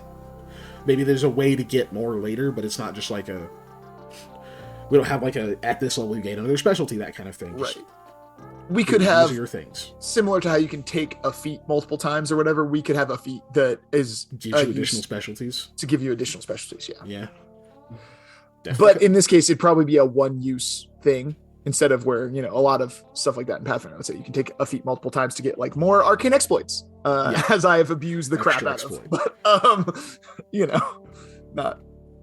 But I guess to partially answer Panda's question of that, I think that would be the better way to handle people being better or more proficient with certain things than they are others over different types of weapons. We can't get super granular with it, especially with firearms, because it's obviously it applies to the idea that like handling one thing is very different from another. It applies to things like swords, but not quite as much, right? Like, yeah, you're not gonna be as like if you have used a saber since you were a child and someone hands you katana, you are not going to be a master of kenjutsu. But you get that, like, this is just sharp. You get like the weight of this thing. You'll have an idea how to use it. In fact, if you use it a little bit like a saber, you're not going to be too terrible. They work a little bit more in conjunction. Whereas, like, yeah. Anyway, I don't know. Gun go bang though. That's the gun nice go bang. Thing about Sure, is but like bang. As far as like, you know, maintaining it and like how to properly like fuck with it, there's a little bit more complexity because it is a device that is much more complex than a piece of steel. Yeah, you know, with a sharp edge. Well, just going off of pistols, right? Like a revolver versus a magazine type pistol are two incredibly different systems. Like just how they physically operate is the same in that you point it and you pull the trigger, but everything else about them is totally different. Yeah. Anyway, sorry. So yeah, craft is staying. We don't know how it's gonna work yet. Just like a bolt action and a lever action. They're both rifles, but man, they work different. Yes. Giselle asks, I think she asked a long time ago, are you going to have an equivalent of a job skill? That way Panda can have his cursed fishing. We had just profession. to screw with Panda. But we had profession in there. I took it out because I don't want it to be a skill that you have to put points in. And I think Dave agreed with that forever ago. Yep. So we're just kind of sitting here. Some part of creation, I think, will involve you just being able to choose if you have a profession. We'll maybe have like an easy list, or you can make up one. It's going to be part of our like background, is what we decided. I think exactly is your character background. And then, hey, it's Bacon. Bacon! Welcome, Bacon. Your fade looks dope, by the way. I saw your haircut. Like if you do shit related to profession, or you actually like work a job or something, you can like maybe we make like a ranking system or something like that, where like you can achieve higher like prestige or proficiency at that profession. But it's not something you have to like level up and like put resources into. It's something you actually would work towards. So yes, there will be profession mechanics, but it's not a skill in this sense. At least as of right now. As of right now, it's not. We are indeed making a TTRPG. Handle animal as a skill. Yeah. I mean, I think it's very valuable. It's because it's like persuasion, like whatever, but in animals instead of people. You know? Yeah. Whatever. How useful do you think it's going to be in this system now? Horses are around a lot. It's just going to be used for handling horses? Like no, but I like horses, so I said horses, okay? Yeah. Yeah, I don't know. We'll leave it for now. I just feel like it's not quite as useful in this system as it is in something that's more medieval style, where there's a shitload of animals you might have to interact with, or you could be. I still think we got a whole wilderness land that you got to go through, right? Like everything outside of the cities is just empty wilderness, basically. Yeah. Ammo. Perform. Do we leave that as a skill, or do we give it the treatment we gave profession? See, I was thinking about that as well, and I also want to say that it's a tough one, because I also think I think it's more of a. I think it works more as a standalone skill than the profession thing does. Yeah. because you may not. I was gonna say it's more like craft to me than it is like profession. Is what I was gonna say. So, yeah. So we leave perform. Yeah. Unnatural. That is for. I need to put a description. I just remembered, and I need to put a description because I almost fucking forgot. This is for. We made a skill out of sensing things that are unnatural or from a rift. Okay. Rather than you having to get like a detect fiendish presence or some kind of spell type shit like that, there's actually a skill for that's it. Right. That's right. So. That's right.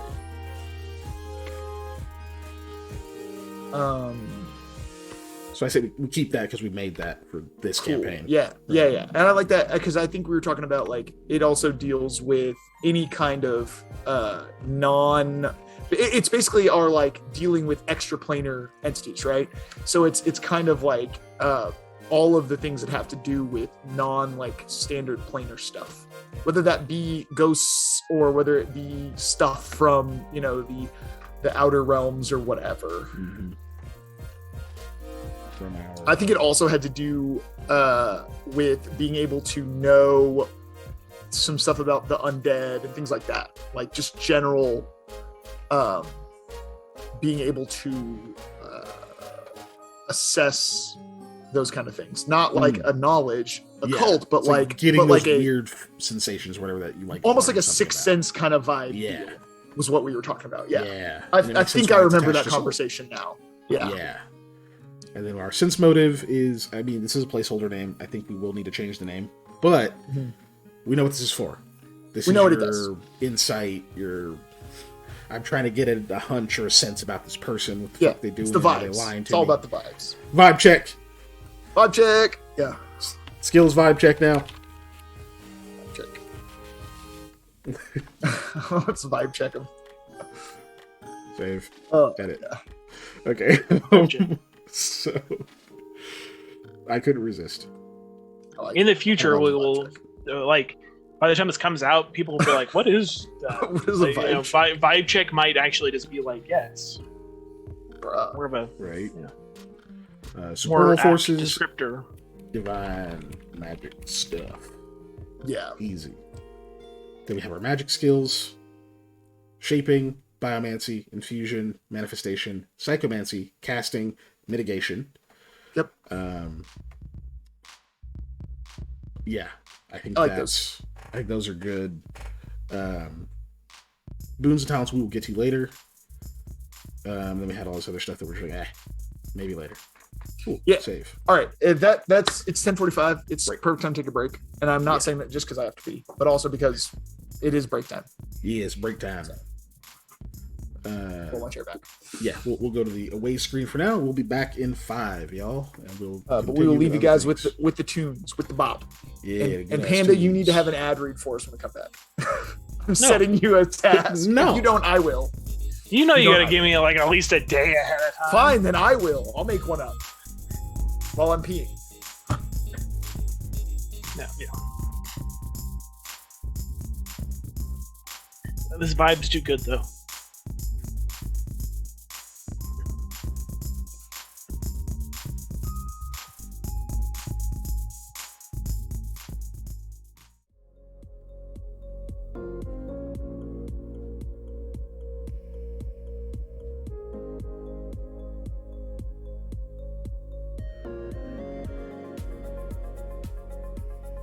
Hi everyone. We're not late. You all get to see me eat pineapples.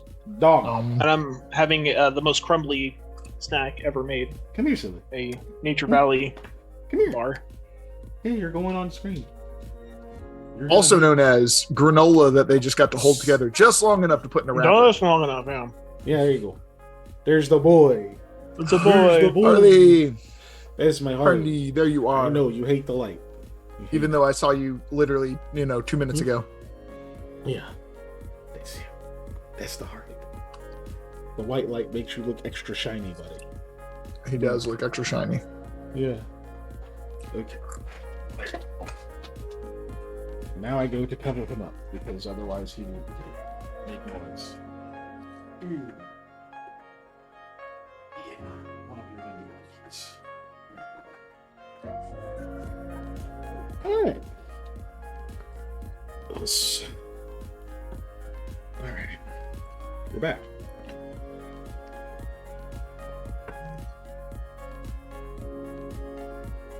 I'm so glad I can hear the music now. Like, it does wonders for my mood. Ugh. Yeah, it's good pineapple eating music too. It's good pineapple eating music. There's no such thing as bad pineapple eating music. Let's be honest. Pineapples are great. Be a little. Wait, hold on. If you imagine it in the context of music that starts playing exclusively when you're eating pineapples, I think there might be. Can I have the Doom soundtrack play when I eat pineapples? Anytime. Just throw me a pineapple. Fucking like black metal or something. Come on. I'm trying really to chill, dude. If you just threw me a pineapple, like the pineapple, the whole thing, not processed in any way, and the Doom soundtrack started playing, I would just have to bite into it. I would just have to. Yeah, I couldn't not. You don't have any other choice. It's just yes. That's what happens. Yeah. The fucking art for this. Anyway,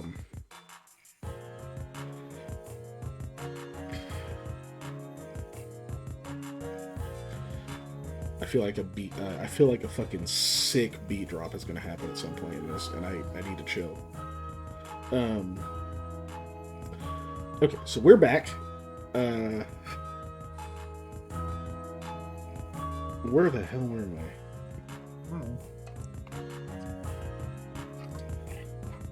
Wrong screen. That's where we are. There we are. We have gotten through the skills. Consolidated for the most part. There's a couple of notes of things about the skills.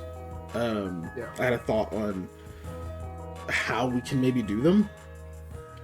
I don't know about like how many points we get per level and that kind of shit. That's gonna take some math breakdown later. Yeah. But yay math.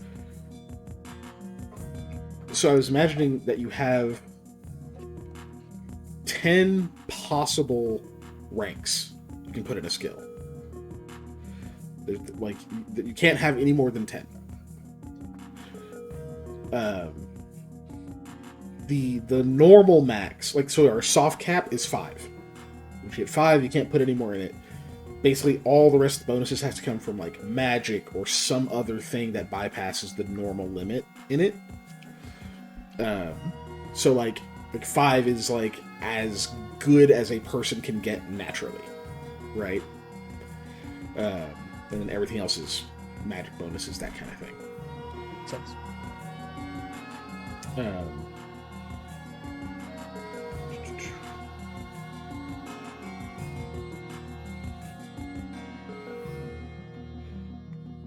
But yeah, that was just a thought on how to actually configure them. What was the next thing? Basic mechanics. Okay, well, I guess we'll talk about... I'm going to save this, actually, because we're kind of done with that for now.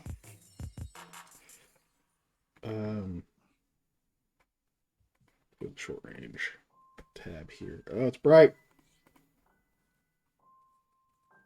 It's very bright.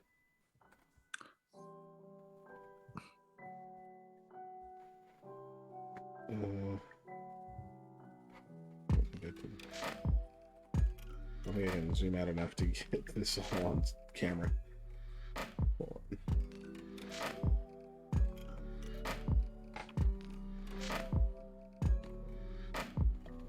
Oh. I wanted. There we go.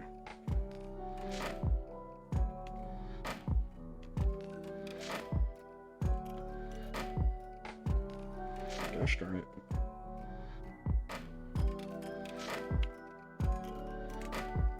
This is a pain. I'm trying to adjust this so chat will actually be able to see stuff. There we go.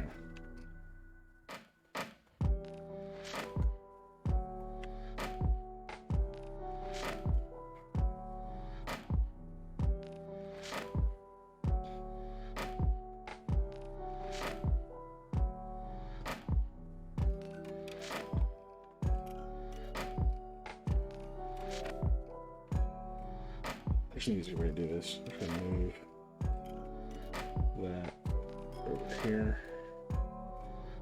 There.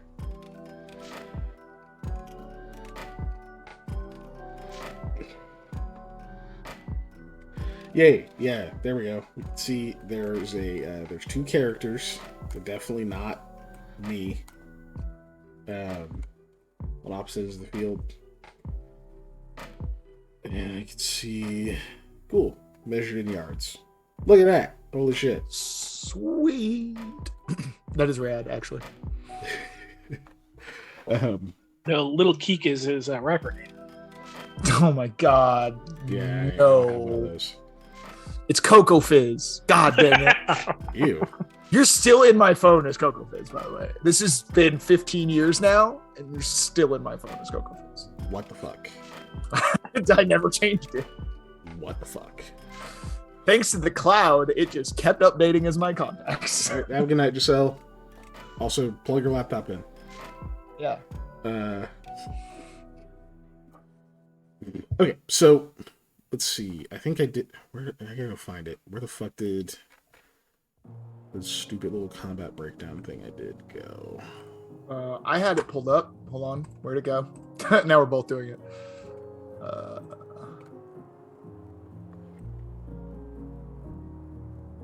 I was reading it earlier.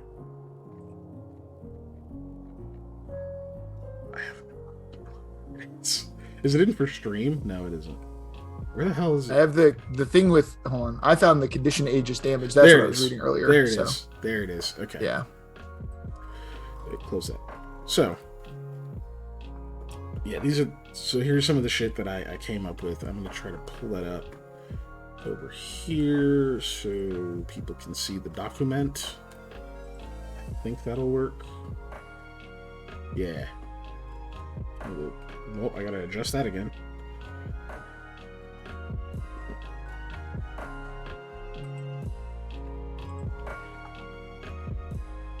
Oof. Still no. Let's go all the way over here.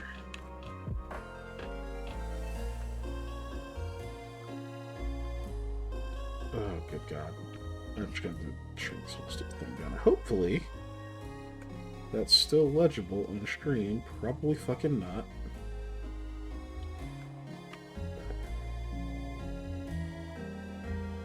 I don't have a real good way of knowing it. Anyway.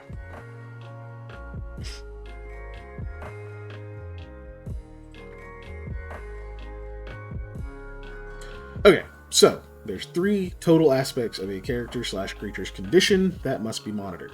Keep in mind this is a first draft. HP, health points, represent one's vitality and ability and ableness to survive. When HP hits 0, a creature begins to die.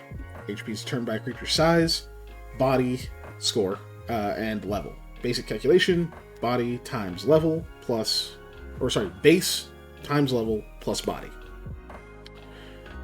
Body gets multiplied by half the number of spaces they take up, rounded down. What this means is some of your base HP and then a multiplier that applies to your body score are going to be based on how many spaces you take up, how big you are.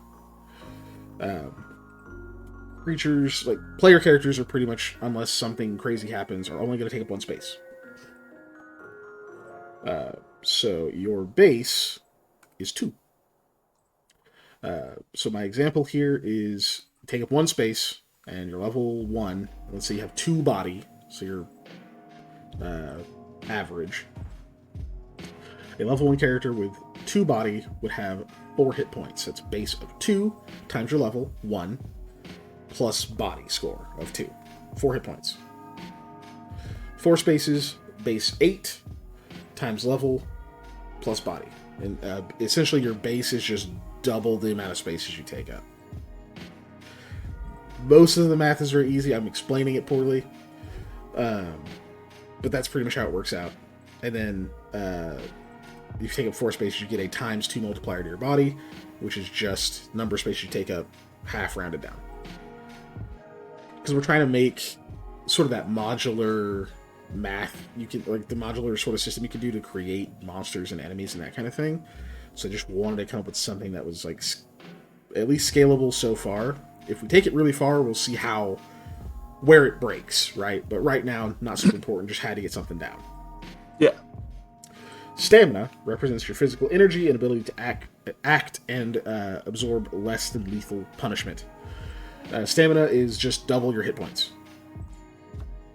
We'll talk about what stamina is used for in combat or whatever in a minute. Yeah. And then the condition represents your overall health and function, and condition works in a track rather than having points. Yep. So tip-top shape prime condition is condition 1, take no penalties. Neutral condition, condition 0, still no penalties. So think of prime condition as kind of a buffer.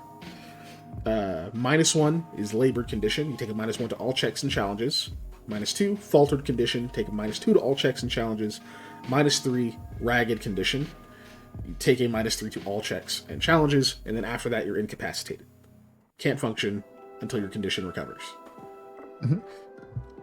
Haven't quite figured out everything that knocks you down the condition tracker, but I have figured out one thing that knocks you down the condition tracker, and that will come in when it comes to weapons and damage and stuff. But basically, when you run out of stamina, you have a choice as a player to either take damage equal to your base HP. So normally that's going to be 2. You take 2 points of hit point damage, or you drop 1 step down the condition tracker. Yeah. We'll probably want to come up with other things that happen on this condition tracker, such as like losing, like maybe you lose some of your max stamina, that kind of thing, so it gets easier even to knock you down it. But this is like the basis that I came up with. We'll talk about the Aegis here in a second, but just kind of wanted to get your thoughts for so far, Dave. So I will say this. So one of the things I like with a lower HP count in general, it makes me, gosh, I hate how every time we talk about stuff, I always talk about 40k. But dude, the system is solid now. It was way less solid in 7th, but in 9th, it is good. Anyways, is that it's like wounds on a character, right? Mm-hmm. So instead of it just being a HP stat like in a lot of TTRPGs where it gets super bloated and you're like, I have 95 billion HP or whatever. I like the concept of like most weapons doing literally just 1 damage to you. And then it, regardless of what the weapons are, like getting hit with a sword and getting hit with a gun are both going to be catastrophically injuring, right? If they do the damage, they're doing the damage. You don't have a lot of HP to take those hits, right? Mm-hmm. And so that eliminates a little bit of the RNG if you have fixed wound values, essentially, or like fixed damage values, right? And then the way that you mitigate those is by being able to use a skill or ability or something to shift it to your stamina damage, or to shift it to this, or the Aegis system like you're showing, or something like that, where instead of we have like most weapons do base 1, base 2, or like, I don't know, D6 damage, whatever. Like if it's a really big catastrophic thing, it's like, oh, this is going to do like these, or D3 plus 2 or whatever. Because D6 damage is way worse than D3 plus 1. Or D3 plus 2, I mean. But because D3 plus 2 only tops out at 5, but you're averaging 3 every time. No matter, like minimum is 3, right? Yeah. So like, or even just 2D3 is just way better than D6 because your minimum is 2. Yeah. So if you want a thing that feels big and scary, you give it those kind of things instead of. Mm-hmm. Yeah, when you have low HP values like this, it is way scarier to have those. Yeah, and so if we have some kind of like, scary, but if we have some kind of like additional save thing, like I don't know, I don't want to say feel no pain because that is literally the 40k term, but a feel no pain save is like, so you have a it works like this, right? All right, so you get wounded with something, and let's just say I'm going to use something real simple. It's a 2 wound weapon. Shuriken catapult. They do 2 wounds. You get an armor save against that, right? If you fail the armor save, you take 2 wounds. But if you have a feel no pain, you get to take that save against each of the wounds separately. So instead of taking 2 wounds, you then get a 5-up save to mitigate each wound individually, right? So it's 2 5-up saves to take less damage. Yeah. So that some things don't have that, some things do. But if we build in a similar mechanic to that, where instead of just taking the damage straight up, you can shunt it to your stamina, right? On a 5-up or whatever. It doesn't have to be a 5-up. I'm just saying on a percent chance, you then can shunt the damage to your stamina instead of your body.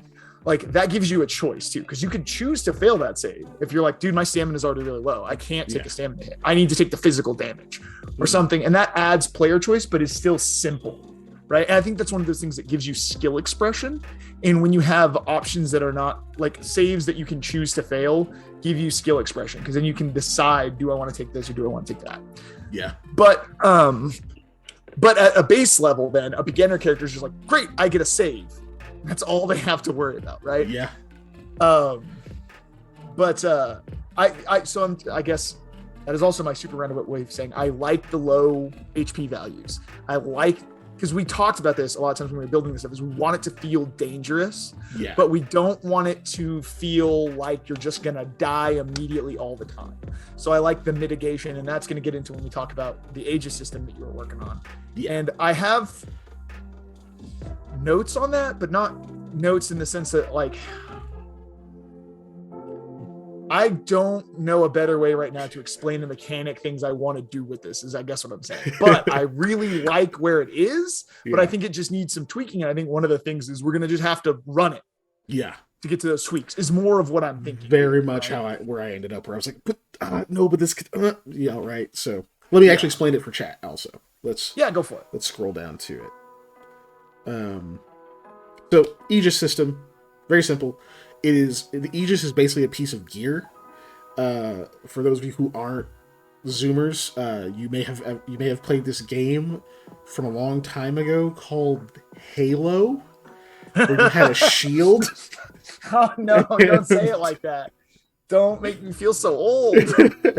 Where you had health, but you also had a shield.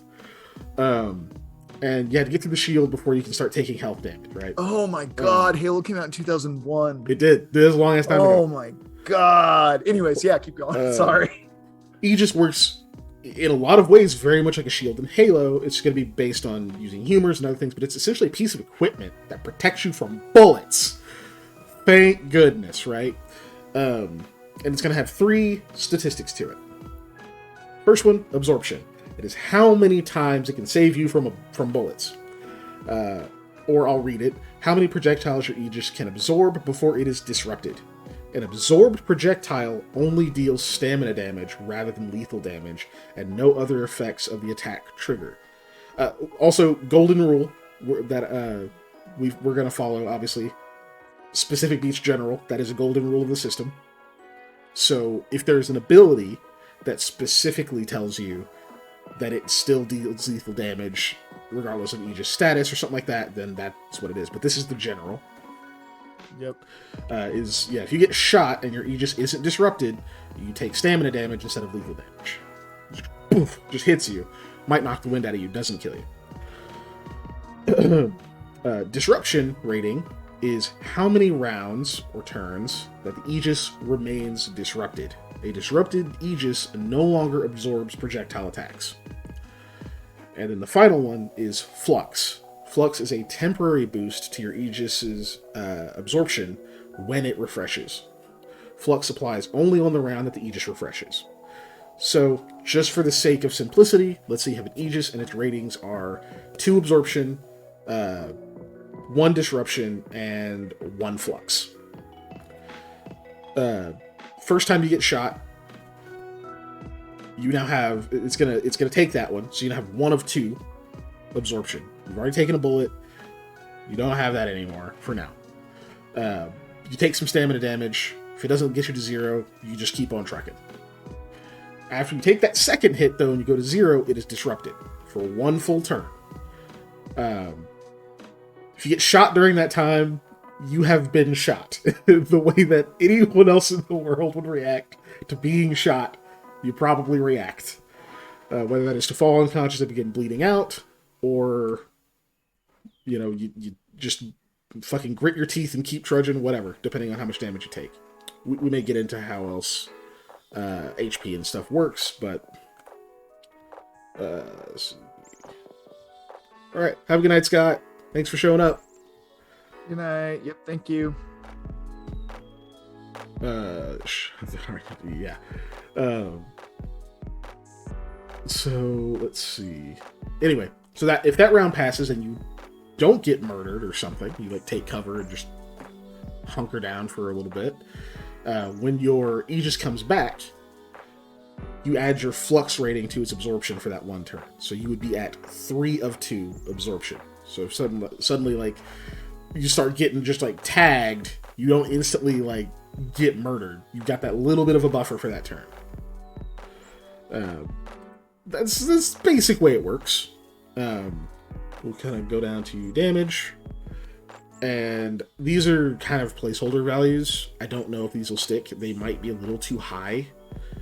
But I just put like a base value for your cutting, thrusting, bashing weapons, 1d8 lethal or 1d10 for stamina.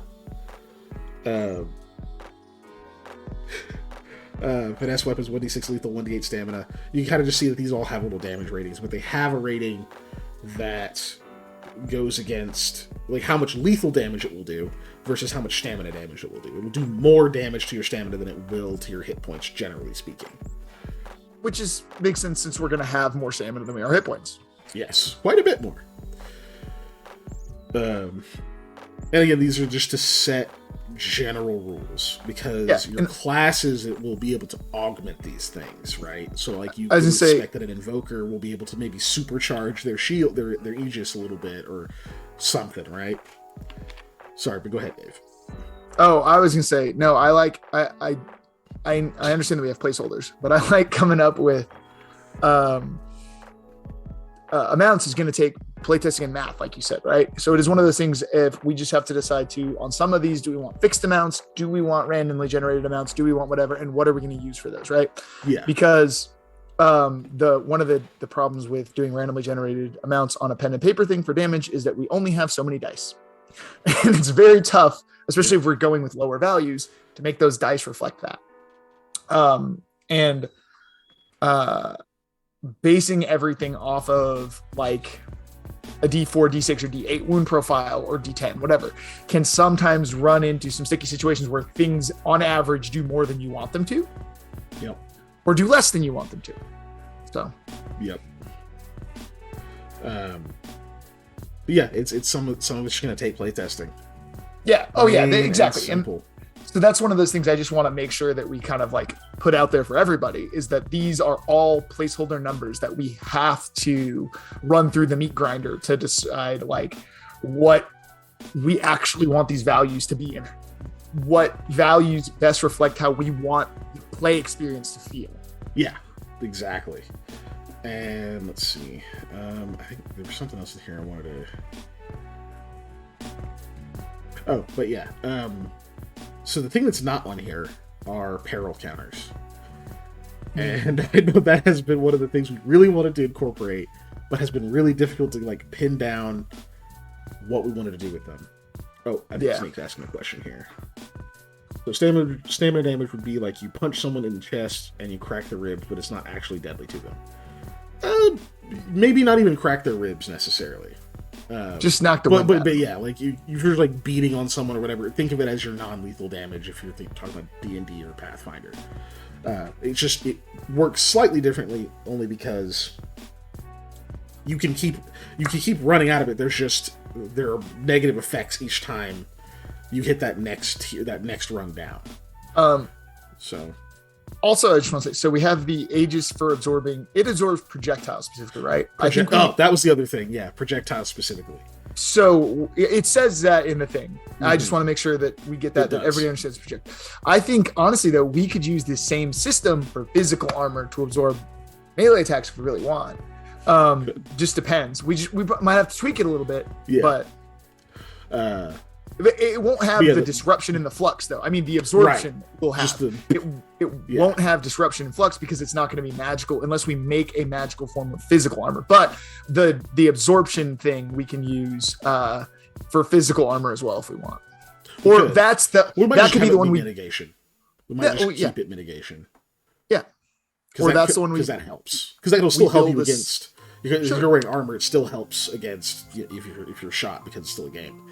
Right. But that's if we're in physical armor, that's the one we build into the saving rules, because I know one of the things we've talked about too with working through this game is that sometimes it just sucks to take damage and you wish you had a saving throw, and saving throws are fun, But I don't know. That's again something we're gonna have to work through in testing and see how well or poorly it works and how it affects ability to take damage, but also the feel of what taking damage is like.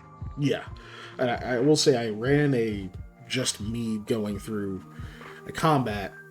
Yeah, I thought I saved it and I didn't, but it actually felt a little difficult because I just ran like a 2v2 scenario.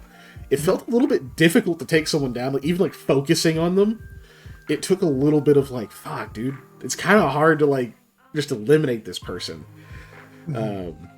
without taking some serious risks. But yeah, that was one of the other things too with melee weapons is Aegis does not protect you against them. Yeah. And melee weapons, what I was thinking is they deal lethal and stamina. Like, at a base, right? Again, general rule. I'm trying to keep the general stuff as basic as possible because we want a lot of room to play around with class abilities and that kind of stuff. Yeah. Like what they can do to augment it. Well, because that's the thing we've talked about. Those are the levers we want to pull, right? We want everything to feel very in line for how general aspects work. And then the levers we get to pull are in the classes and are in the specialties that you get to have. Yeah, precisely. So that's what I was thinking with melee weapons but also makes them not more deadly, but there's a good reason why you'd use them. You don't have to worry about it. And you can wear people the fuck out with them. When it allows it to kind of that is true, balance, Snake. because you do have to take risks. one of the problems with melee weapons in many games that have good solid projectiles is why, right? Because if you can just shoot somebody, why run up to him and hit him with your sword? Other than it's fun and we're playing a game, right? We want to make that experience fun. That is the thing that melee classes, melee armies, melee units, melee whatever in every game suffer from often is when melee is your specialty, you gotta physically get there. Yeah, and especially in a game where range combat is the norm, right? Yeah, so. And the Aegis at least gives you protection to be able to close distance on people. It gives you that opportunity to get in someone's face and hit them with your sword. Because if you're not doing that, what are you doing? No, but really, like, and making it more effective also makes sense because then there's a payoff for that risk of having to run into guns. You need a payoff. Yeah, and then but yeah, other than that, I think that was most of what I was fucking with. Figuring out health, condition tracker, that kind of thing. Peril counters are a thing that we've talked about since we kind of close to when we started this as something that helps. I was looking at what song this was. To just not get murdered outright. And a lot of times when I end up just thinking about this game randomly, that's like the thing I'm trying to sort out. I don't know why. That's where my brain goes. Like, what should we do with these? One thing that's been consistent in my head is because one of the deals we couldn't figure out is like how do we determine how many of them you get? Do some classes get more? Blah blah blah. Right?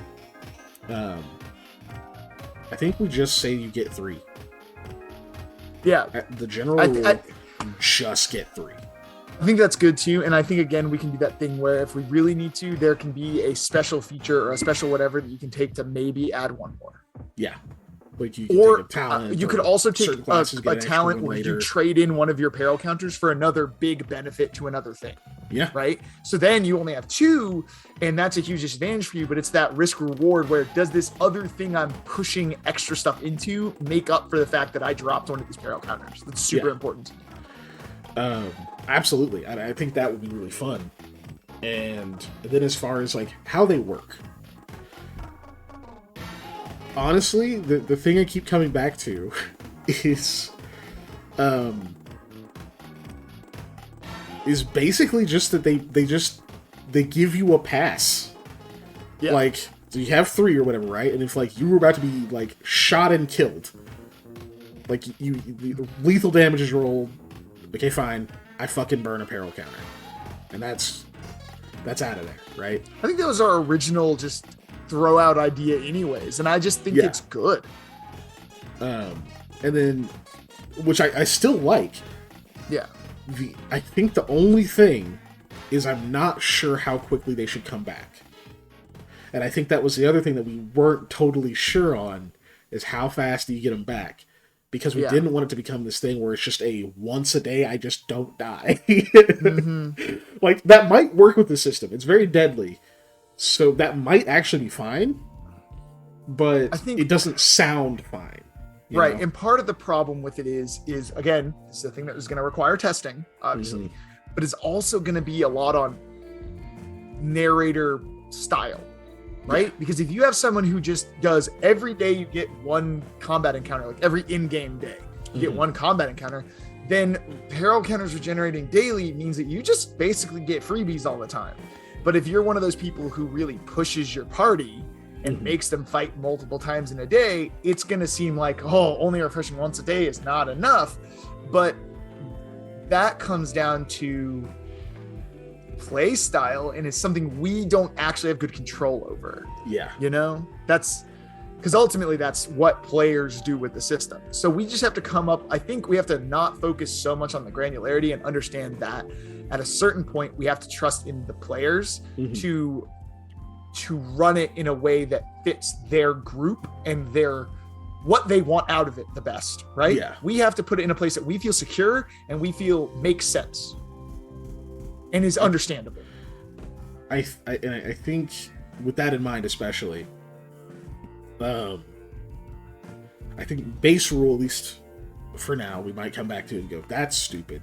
But base rule might just be, so yeah, you have 3 and you get 1 back every day. Yeah. Right? I think it's a good place to start from, at least for testing. To start our testing from is, total of 3, you regen 1 a day. Yeah. And then, which then means, you know, if some days you got to use 2, you got to use 2, man. Yeah. And then it's that or die, right? Yeah. And you're not going to get them both back, but that's also okay. You just got to then go another day without needing to use 1, and then you're back at normal. Stay right? in trouble. Yeah. Yeah. Which, it's, we'll have to see how it plays out, right? It's just one of those things. But that's kind of what I was thinking with it. It's just like it's your get out of jail free for a second, you know. Cool. But also a good thing that does. I don't know how it scales because we have zero idea how even mid-level play would start to look, but early, especially looking at like your averages for like you have 4 fucking hit points and 8 stamina, like what that really does is make early play a lot more survivable. Still dangerous, and it's probably going to feel very dangerous, but it definitely makes it more survivable because you're not just like, you know, you just got taken down and somebody crit you. You're fucking dead. Like, there you go. That's the end of it. Nah, you just fucking burn your peril counter and move on, right? Yeah. Like, just try not to get fucking hit again. But it also does a cool thing too, where especially if we do this, if peril counters are not a universal thing, because it can be tough for me to kind of break away from the thinking that like everything is built the same. That's how I'm used to thinking. But if we make peril counters a thing that PCs have and bosses have, or elites, right? Regular grunts and shit, we don't really want getting 3 chances to not die, like every time. No, we want them to be chaff. We want them to feel like chaff. They can deal damage, they can do all other stuff, but we don't want them like...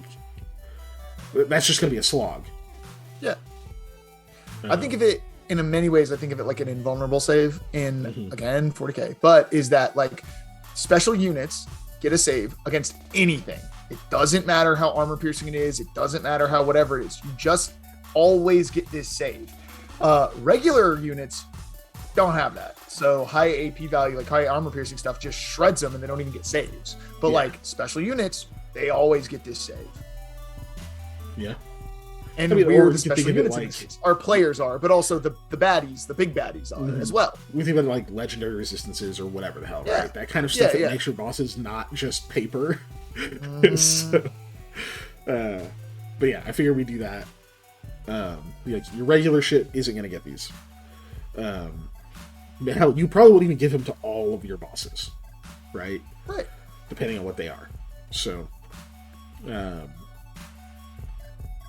yeah, that's peril counters. I think that works as a good general rule. Just that, yeah, because I could easily see just making one fucking tactical mistake or whatever, and someone gets surrounded and fucking shot to pieces. It's like, you really don't want that to just be, oh, you're level 1 and you went behind the wrong cover, so they all fucking shot at you. And ping one on your Aegis. Now it's popped, and you got shot in the face. Yeah. Okay. Yeah. Well, there go your 4 hit points. Sorry. We want it to be deadly and scary feeling, but we don't want it to be like Dark Heresy, where you re-roll characters 2 times a session. Right. Because, bruh, I remember do it. And dude, we were playing, there was like 3 of us playing, and one player re-rolled 3 times in the same session. He had 3 new characters he had to build. Luckily, it was easy to build characters in that game, but my god, dude. It was just like, Guardsman 1, dead. Cool. Guardsman 2, dead. Oh, we're talking about 40k, right? Yeah. It's the 40k RPG that Fantasy Flight get attached to your characters unless you're his character. Unless you're my tech priest who refused to die. Yeah. No. I mean, yeah, Snake. Obviously, optional rules. Narrators can do it. Like, if they were to be like, "Hey, look, you only get 3 peril counters the whole game," that's their prerogative. Yeah, that's the thing. We're just talking about base rules. Right. We only have control over what's written in the book. We don't have control over what people do with it. Yeah. And that's the thing you have to understand, especially when making a TTRPG, more than any other kind of tabletop game, is that the people running the game, the narrator, the GM, whatever you want to call it, they have ultimate control over what happens. More than in any other style for their table. Yeah. Right. Because if you start changing the rules of, like, I don't know, a board game, any board game, you can massively affect the game in ways that make it unfun or even unplayable. Unless your house rules from No Rules Bar. Then you make it hilariously unplayable. But I mean, like, a TTRPG, though, as long as you keep the core functioning concepts of, like, literally just the mechanics, you're fine. Yeah. And I mean, because I don't know, like skirmish style games, you can't change too much. You can fudge missions around, or you can maybe change like a couple rules here or there, but you can't drastically alter things. But a TTRPG, man, will still function if you turn half of the game on its head. Yeah, as we've seen. So yeah, those are those things. I don't know if because we have the peril counters, I don't know if we want to do anything with, like, other shit that happens if your HP hits 0, or if it's just you spend peril counters, right? So I guess here's a question: how do people die? Is it just if your HP hits 0, you're dead? I was going to bring that up, actually. That's funny, because that was my next talking point, was, are we going to have a, like, death save style thing, or are we just going to have people die? Question. I will say this. So I like the concept of there is an instant death threshold, right? Where if certain circumstances are met, you just die. Like, you take double your HP and damage, right? Right. Okay, you're dead. Okay, cool. That's cool. Makes sense. Catastrophic. You get hit with a howitzer shell, you should be dead. Right. You're not laying there waiting to be... Yeah. waiting to have someone come put a bandage on your neck. But I also like the concept of having a small amount of time where you can be, like, saved. Not necessarily in the same sense of, like, oh, I get 3 death saves, and if I make all 3 of them, I get to be 0. It's pretty much just like a almost like a bleed out meter, essentially, where it's like you have 3 turns. And if you get to make a like body check each turn, if you fail this, you lose a turn. Yeah. Kind of thing. And so then it's like, oh yeah, it could go real fast, but there's still at least a period of time for someone to come and stabilize you. Yeah. Or provide you with some kind of healing. I have a thought. Okay. What if the condition for death, other than the instant kill, is if you are at 0 HP and at the bottom of the condition tracker?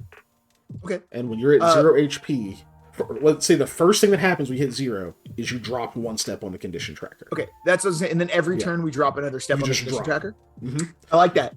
And we can, if we want to add some interaction for save stuff, you spend drive to try to make checks to stabilize. I like that. Because there's still the threat of, like, if you spend all your drive, congratulations, you're going to turn undead. Like, you're fucking incapacitated. And if you can stabilize, it's not like you get back up. It's not your whatever. It's you just stop dropping condition tracks. Dropping. Yeah. That's it. Somebody still has to come pick you up, basically. Yeah. I like Maybe that. even add like you'll wake up after so many hours on your own. If nobody helps you and you stabilize, maybe you'll wake up forever later, but not during that combat. Well, I would say a number of hours based on how far down the condition tracker you are. I mean, yeah. Because that's easy math. How much you made your save by or something, right? Yeah. Because it's going to be bad. Because even your saves are going to be getting lower because you're taking the condition tracker hits. Mm-hmm. So yeah, it's harder every time. Yep. Like that. You could also spend, like, I don't know why you wouldn't have spent it beforehand, like your peril counter beforehand, but you could also spend a peril counter to stabilize. To just auto Again, stabilize. that's one of those things where it's like, but why didn't you spend it to not take the hit? Like, I can see there being abilities that are just like, you can't spend a peril counter on this, you just drop. Yeah. Yeah, and they're like, fuck, okay, fine, I'll spend it to stabilize. Well, yeah, that I could think of one thing where it's like some kind of divination-esque ability where it's like, oh yeah, I can see into all the possible futures and made it so you couldn't dodge this thing. Yeah. Just swat them. Or some ability might take, it's like, you know, if this would reduce you to 0, you have to spend 2 peril counters, and you only have 1, so it just fucking drops you only have 1. So then as soon as you drop, you spend the peril counter to stabilize your condition. Yeah. So, yeah. I mean, yeah, that makes sense, Snake. He says, because I know I'm going down, so I saved it to live. Yeah, if you're utterly screwed, and you know that if you spend your peril counter to stay up, you're just going to get dropped anyway. Yeah, it could that be also to just take the down and skill stabilize. Expression. Like I was saying earlier, choosing to fail a save. In this case, it's choosing not to use the thing, so it's skill expression as a player. Makes sense. Yeah. To just I like okay, it. I need I like to not having be a that valid target for a little while. Yeah, I like having that also as an option. Mm-hmm. Especially if you're being shot at. Because then you're like, I'm on the ground, you can't see me now. How many people are pointing guns at me? 8? Did the second one drop me? Okay, yeah, I'm gonna just go down. At least I'll be all the way behind cover. But yeah. Yeah, skill expression, exactly. What else? This is the shit I was really wanting to get into.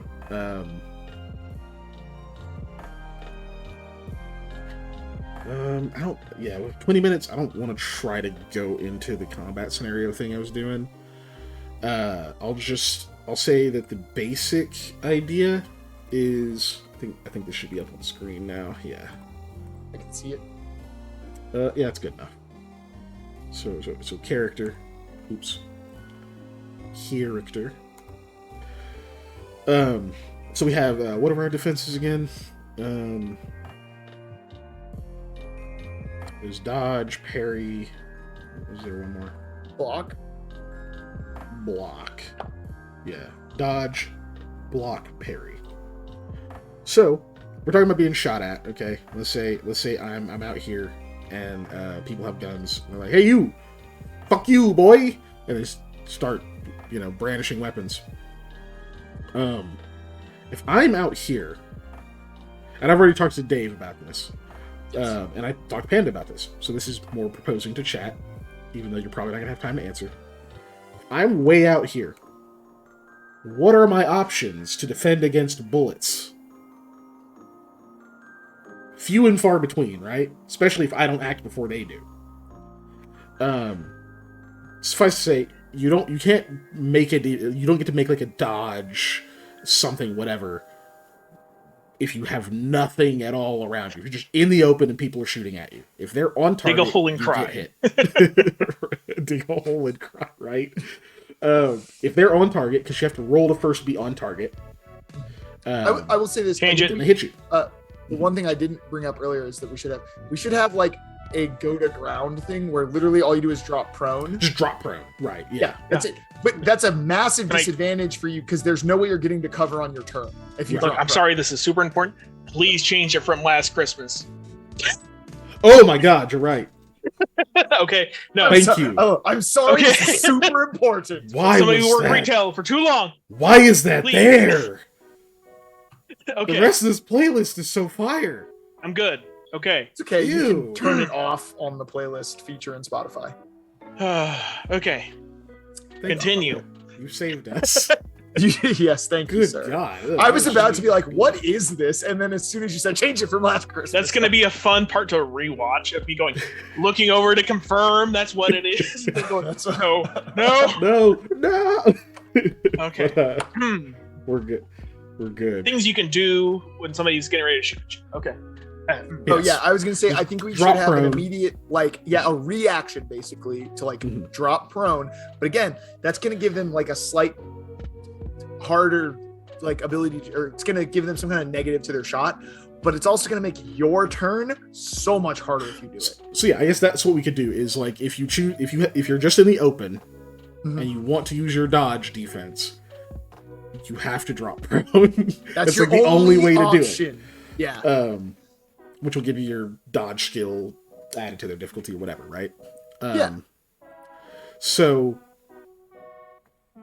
but other than that, you really don't have. You're not parrying a bullet. We're not doing base rules. We're not having parrying a bullet. anime slicing bullets Yeah. out of the air with your katana badassness. Sorry. Right? Maybe Well, in theory. class feature shit. If you can pump yourself up with humors, like I feel like that's the fine thing you could do with the assistance of magic.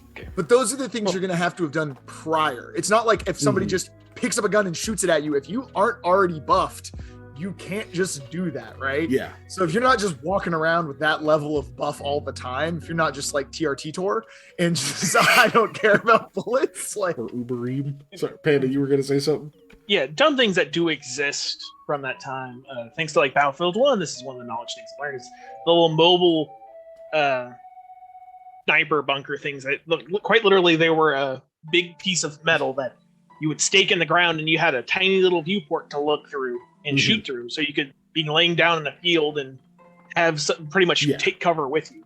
Roughly be a deployable cover in this case. Yeah, right? which is something that existed, but if also you have that item, I would say you would probably be able to use that as a reaction really quick if you had another feat, because here's the problem is you can drop prone and then deploy that cover, but that's on your turn you deploy that cover, or you can deploy that cover but then not be prone, because you can only do one of those things with your reaction, right? So but I would also say that since that exists, you also have like famous scenes like most widely known from Back to the Future Part 2 or 3 of him having the piece of metal underneath to soak up bullets from the Clint Eastwood movie. That's what the Aegis is for, though. But like shields could work if they were specifically designed for firearms in general. like an actual actual like a absolutely. ballistic So in things you could just like you could take like full brace or something like that if you know somebody's going to be shooting it or something like that. I'm gonna say that's probably something we lock behind a class or a talent or something. Because just having one, I think if you have like or if you have a specific item, it'll be in the item description, right? Yeah, So, you can take the block action when being fired at, right? And that makes sense. But I think baseline, if we're saying just a regular level 1, Joe Blow walking around, you're pretty much someone only with no option is abilities, no drop special prone. shit. Yeah. Basically that's it. Take cover or fall prone. Which I would say if you're trying to use a reaction to like dodge into cover or move to something that's within a certain that's what I was radius. saying. We're talking about out in the open. Yeah, your which I will get to. You have to be within a square of it. Right. If you're here, you can take the dodge action to just put you behind cover. Mhm. But you have to be adjacent to it or behind it already, right? Yeah. To be able to take that dodge action without just dropping prone straight up. Which pretty much what I was getting to is, if you're by cover, you can use it to take cover. Because, getting shot at would not be fun, and you're supposed to be at least a somewhat trained combat-y person. So that's going to be good instinct for you. Yeah. What else? But yeah, also some stuff about movement. I had some notes where, like, I think math. I did math. I don't know why I did so much math. You know I hate math. Movements can be based on your body score.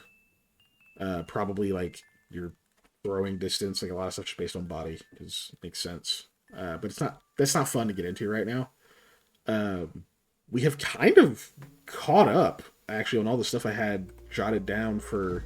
I mean, which is good. Talking got points. Like 12 minutes left. But that's like time. We got through a whole thing. So I know. Let's we'll have to talk offline about what we want to get into next time. So for now, let's just do something fun. Let's look at some classes, because I was curious about what you thought of what kind of like imagery scenes or whatever you get with certain classes, right? Yeah. Because we didn't put all of their subclass things in here, which I'm going to do now so that everybody can see what we wrote down. I started putting descriptions. I didn't quite finish. I didn't get all the way through this. But let me go and dump these in here. Oh, that looks horrible because it's... Look at the text color. And that also still kind of looks horrible. Hold on. I have a fix. Where is the color?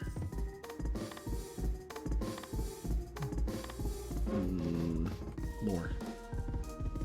Okay, turn all text white. Bingo. Kind of looks awful.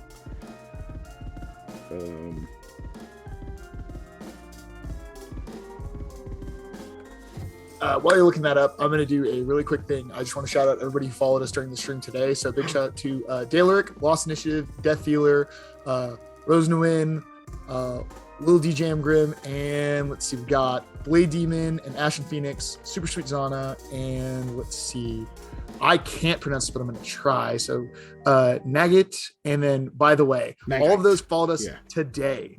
So we were 5 people away. All of those hit today. So we're like 4 over. Massive ups. Super appreciate everybody who did that. So now we're gonna have to come up with our extra streams so we can do affiliate. That is so fucking cool, man. It was awesome. That's so cool. Also, this is my call to action: is more people follow the YouTube as well. I'm gonna post a link to the YouTube real quick, but everybody should also follow the YouTube and jump in our Discord. Yeah, that's all already pinned. Polls and things, but definitely do that. Yeah, and then you can mute it after. Yeah, no, I'm just saying, if you guys want to do, whatever, jump in. Check it out. It's going to be fun. Oh, that is nuts, dude. That is so crazy. Because, we only have 33 subscribers on YouTube, so get on it. That's true, yeah. We got to build that up. Okay, so done. It's my call to action for today. Uh-oh. I hope that doesn't start playing noise. Anyway, here we go. Let's move this to where it can be seen. Where it can be seen. There. Our classes, as it says above: Invoker, Exorcist, Soldier, Agent, and Wanderer. Anyway, Invokers are humor use and spellcasting role, students of Eldritch study, deciphering the supernal language and speaking its syllables in reverse to revert humors to primal energies. Overdrive is what happens if they do like a crazy death thing that we haven't quite got the mechanics down for, which is just like, if you know you're gonna die, you can like do something awesome before you die instead. Yes. We haven't figured it out yet, but We figured out the thematics, but not the mechanics. So Invoker. That's what top-down design is, though. It's thematics first, mechanics follow. Exactly. The Invoker has 3 subclasses that we've kind of come up with so far. Again, everything so far experimental. We have the Conduit, the Maestro, and the Arcanist. With the thought being each of their subclasses is kind of going to lean a little bit into thematically one of the 3 core attributes, so body, mind, or soul. Not 100%. It's not like a big nailed down thing, just a little bit. So I've put the Conduit as like the body focused, the Maestro is the soul focused because it kind of deals with undead, and the Arcanist is the mind focused. Let's see. So yeah, but that's just what I've put, right? That's really just to have some text down there. Nothing set in stone. So Dave, I'm curious, like, what kind of thing you see in your head when you think about an Invoker in this world? And if you want to get into the subclasses, then go for it. Yeah, totally. So I think Invoker it evokes more of a classic spellcaster style person, but with that kind of grimy industrial feel. So it's going to be, very much like your weird, like, occult shop person in the 1900s, but they are using this, like, instead of regular occult mysticism, they're distilling humors and doing all these things to pull off powerful magic. So it's very much that, like, I have like a specific thing in mind, but I'm not pulling off. But almost like Dresden is kind of a thing that pops into my head a lot. It's very Dresden-esque. But I had a specific example I wanted to go to. But that kind of style, a wizard with a revolver. It's somebody who can cast spells. I know, but it's just, you know what I mean. It is kind of more on that, like, less of your classic wizard, but more of your, like, occultish kind of like person shoved into a modern-ish setting, right? Yeah. So yeah. Very, also in many ways, very like H.P. Lovecrafty kind of like occult guy, not like your detectives. Like, think about like Arkham horror style games, not the detective, not the whatever. This is the occult mastery person. Yeah. Hell yeah. Yeah. Panda, what do you think? If you have no answer, that's fine. I'm just curious if you do. It was Invoker? Yeah. Yeah, I don't know. Fair enough. Yeah, I didn't want to skip you, but it's fine. Yeah, well, Invoker, you started out, I was like, I have nothing to contribute to this, so I'm going to read Reddit for a minute. Because, I don't know, man. Yeah, I'm in a similar boat, Dave, that, yeah, that kind of industrial era, like, I'm seeing something like someone in like kind of a ragged, like a well-worn jacket, with like everything they wear is kind of worn. They look a little disheveled, not because they're transient or whatever, right? Like, not because they're destitute or poor. They are focused on other things. They've been all over the place. This isn't necessarily like, I'm thinking of an adventurer, not one who's at the college, but one who's out on the road, who is constantly working, refining different recipes, researching different stuff, doing experiments. But this person is not just a student of, primal energy experimentation. This person could be a doctor. This person could be legitimately a scholar. This person could be an archaeologist. Have a lot of those kind of mixed interests, not just being this like, oh, I studied the arcane, but I have an area of expertise that came with this knowledge. And I think that's a really cool thing that's going to be able to be brought to life by this particular class. Yeah, I agree. It's almost like, this is a weird way to describe it, but it's like a mad scientist during their research phase.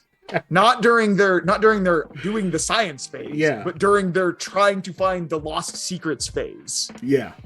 But in this case, the lost secrets are magic, not just science. So. But that's kind of like the image in my head of like the disheveled, because I was thinking that same kind of thing, very much in the mad scientist-esque, like they're brilliant, they're a genius. They don't have time to make sure their tie is straight or that they own a tie or that the fact that this jacket has 7 holes in it, who cares? Like that is not the point. That's a lot of what I tend to see. But then again, they could run the gamut because we've made these fairly open.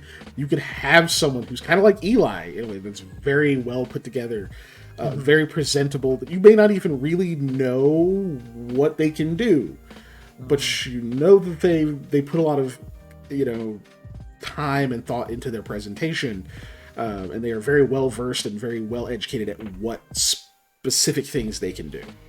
Yeah. But that's fun. But even like because you read like the little like mini stories and stuff that I wrote before, the I'll call him archetypical invoker was a surgeon. So right. He wasn't just like, he was kind of a crazy guy, but he was a surgeon. Yeah. And I see that being that kind of character is a person with a lot of education, also has magic because of that. Right. Which I think would be kind of cool. As far as like Conduit versus Maestro versus Arcanist, I don't have a super clear picture on these just yet, other than I see the Conduit as someone who uses a lot more, they use their body more in what they're doing, whether it be they use themselves as the channel for the primal energies, or they mostly are doing the like mutagen thing in Pathfinder and fucking buffing themselves up and becoming you mean my favorite way to play an alchemist in any kind of game ever? Yes, right. Thank you. Whereas the Maestro is more creating a legion of undead to do battle for them, because why do they're gonna get their hands dirty, and your Arcanist is more of your archetypical caster, right? Yeah.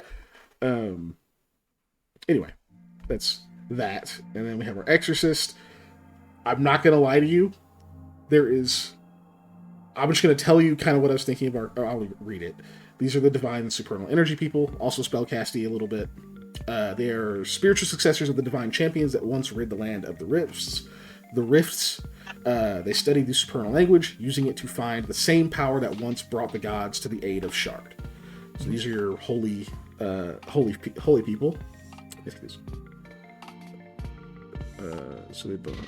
Snake says, I think this is an ample of a conduit. They take this old warrior who is a master of the spear, then channel their soul into their body constantly, so they buff as hell. That actually sounds closer to something you get out of an exorcist. If you're talking about like channeling like a spirit or something like that, that would be more on the divine side of things. A conduit would be more just, maybe they read about this guy, like, that guy's cool, I'm gonna be as buff as him, so they just pump themselves full of humors until they are. Yeah. And then or using some kind of like biomancy ability to adjust the humors in their own body so that they go like hard. Hell yeah. Exorcists. Hathor Mark comes to mind. We have Clergy, Pilgrim, and Peacemaker. Mm-hmm. Clergy, I imagine more as clerics. I'm just going to be really simple with this because there's only one that I'm really excited to mention. Peacemakers, I imagine that's kind of our paladin. Yes. Pilgrims, we sort of talked about offline, and I realize, my phone's way over there. I'll be right back. That's going to be annoying. It's midnight and his phone alarm's going off. Hold on. Since he's doing that, I got to get up really fast as well since he came off. Welcome to the Panda Show. It's just me now. I mean, I'm back. So today we're going to be talking about nothing but monster girls and fishing. So monster girls and fishing. Which one do you think would be the best fisherman? I think it would be spider girls because they can make nets. Especially, if there's a harpy that's like a kingfisher harpy or something like that, that would be. Oh, you're back. I've been back. I know. Where'd Dave go? I don't know. You were like, I gotta get my phone at the Dave line. Also, no mermaid. Oh yeah, mermaids would be really good. You'd be like, hey fish, come here. What? Oh. Toss out of the water. There you go. Caught you a fish. Sorry about that. Okay, I was back in like 3 seconds. I know, but we're out of time. But peacemakers, those are our paladins. You know what I imagine pilgrims as? John Constantine. That's a good guess. No, they're fucking cowboy paladins. They're fucking Wild West paladin people. I mean, John Constantine. Yeah. Yeah. You see what I mean? That's funny. Fuck yeah, man. That's what I want. Well, listen here, pilgrim. Fucking holy magic cowboys. That's gonna be dope. Yes, I like it. I very much think too with the pilgrim, it's that like they are the person who takes the spiritual knowledge and power they have out to the rest of the world. And in this case, since the rest of the world is a barren ash waste in many cases, or like uncharted forests filled with demonic bears, who knows, really, we don't know. Like a lot of the creatures people haven't cataloged because they're gigantic, scary things. It really is that like, I'm going to strap this, sword to my hip and take my divine ability with me to like, bring order to the wastes. And I think that's rad as hell. Like, oh yeah, dude. So cool. I'm gonna get my duster and look all badass with my like, oh dude, okay, priest. It kind of is like the priest level of that, except instead of him being like super ninja priest, it's like holy damage, whatever. But it's that same kind of concept where it's like Wild West priest man. Hell yeah, dude. I think talking about the classes and stuff would be really fun. Yeah. But we'll get back into that more. But to answer your question, I think clergy was like our soul, like double up, right? They're the really soul focused, like religion ones. The pilgrims were more like mind focused, if I remember right, and the peacemakers were the body ones. Mm-hmm. I'm pretty sure, because when we came up with all of these, that's kind of how we broke each of them down, and we were originally coming up with the stuff. Yeah. So. Exactly that. And then we'll get into the others later. Yeah, since it that'll is have to be the next one. Midnights. We are over time, which means it's time to go to the exit screen. Yep, so next week, everybody, we are back to our regularly scheduled programming of Into the Storm. You can catch up with the gang. Remember to go to the YouTube, like, subscribe, do all the things you're supposed to do there. But you can watch last week's session because it just came up yesterday for a refresher since we're taking a week off of it. We also do have the Discord. There's a link in the chat for that, as is there's YouTube, Facebook, Instagram, Twitter, all those places. You can find us. We'll post updates, random things, and a lot of GIFs because I use GIFs a lot. Because they are a second language. Yeah. Anything you want to talk about, any ideas you have, anything else, throw them in the Discord, please. We want to see your suggestions and ideas. And there will be a poll coming soon for what our other streams are going to be. Yep. As well as the reveal of the at least one of the special streams we're going to do that I have to work on now. So stay tuned for that. Definitely check out our Discord. And we'll figure out who we're going to raid tonight.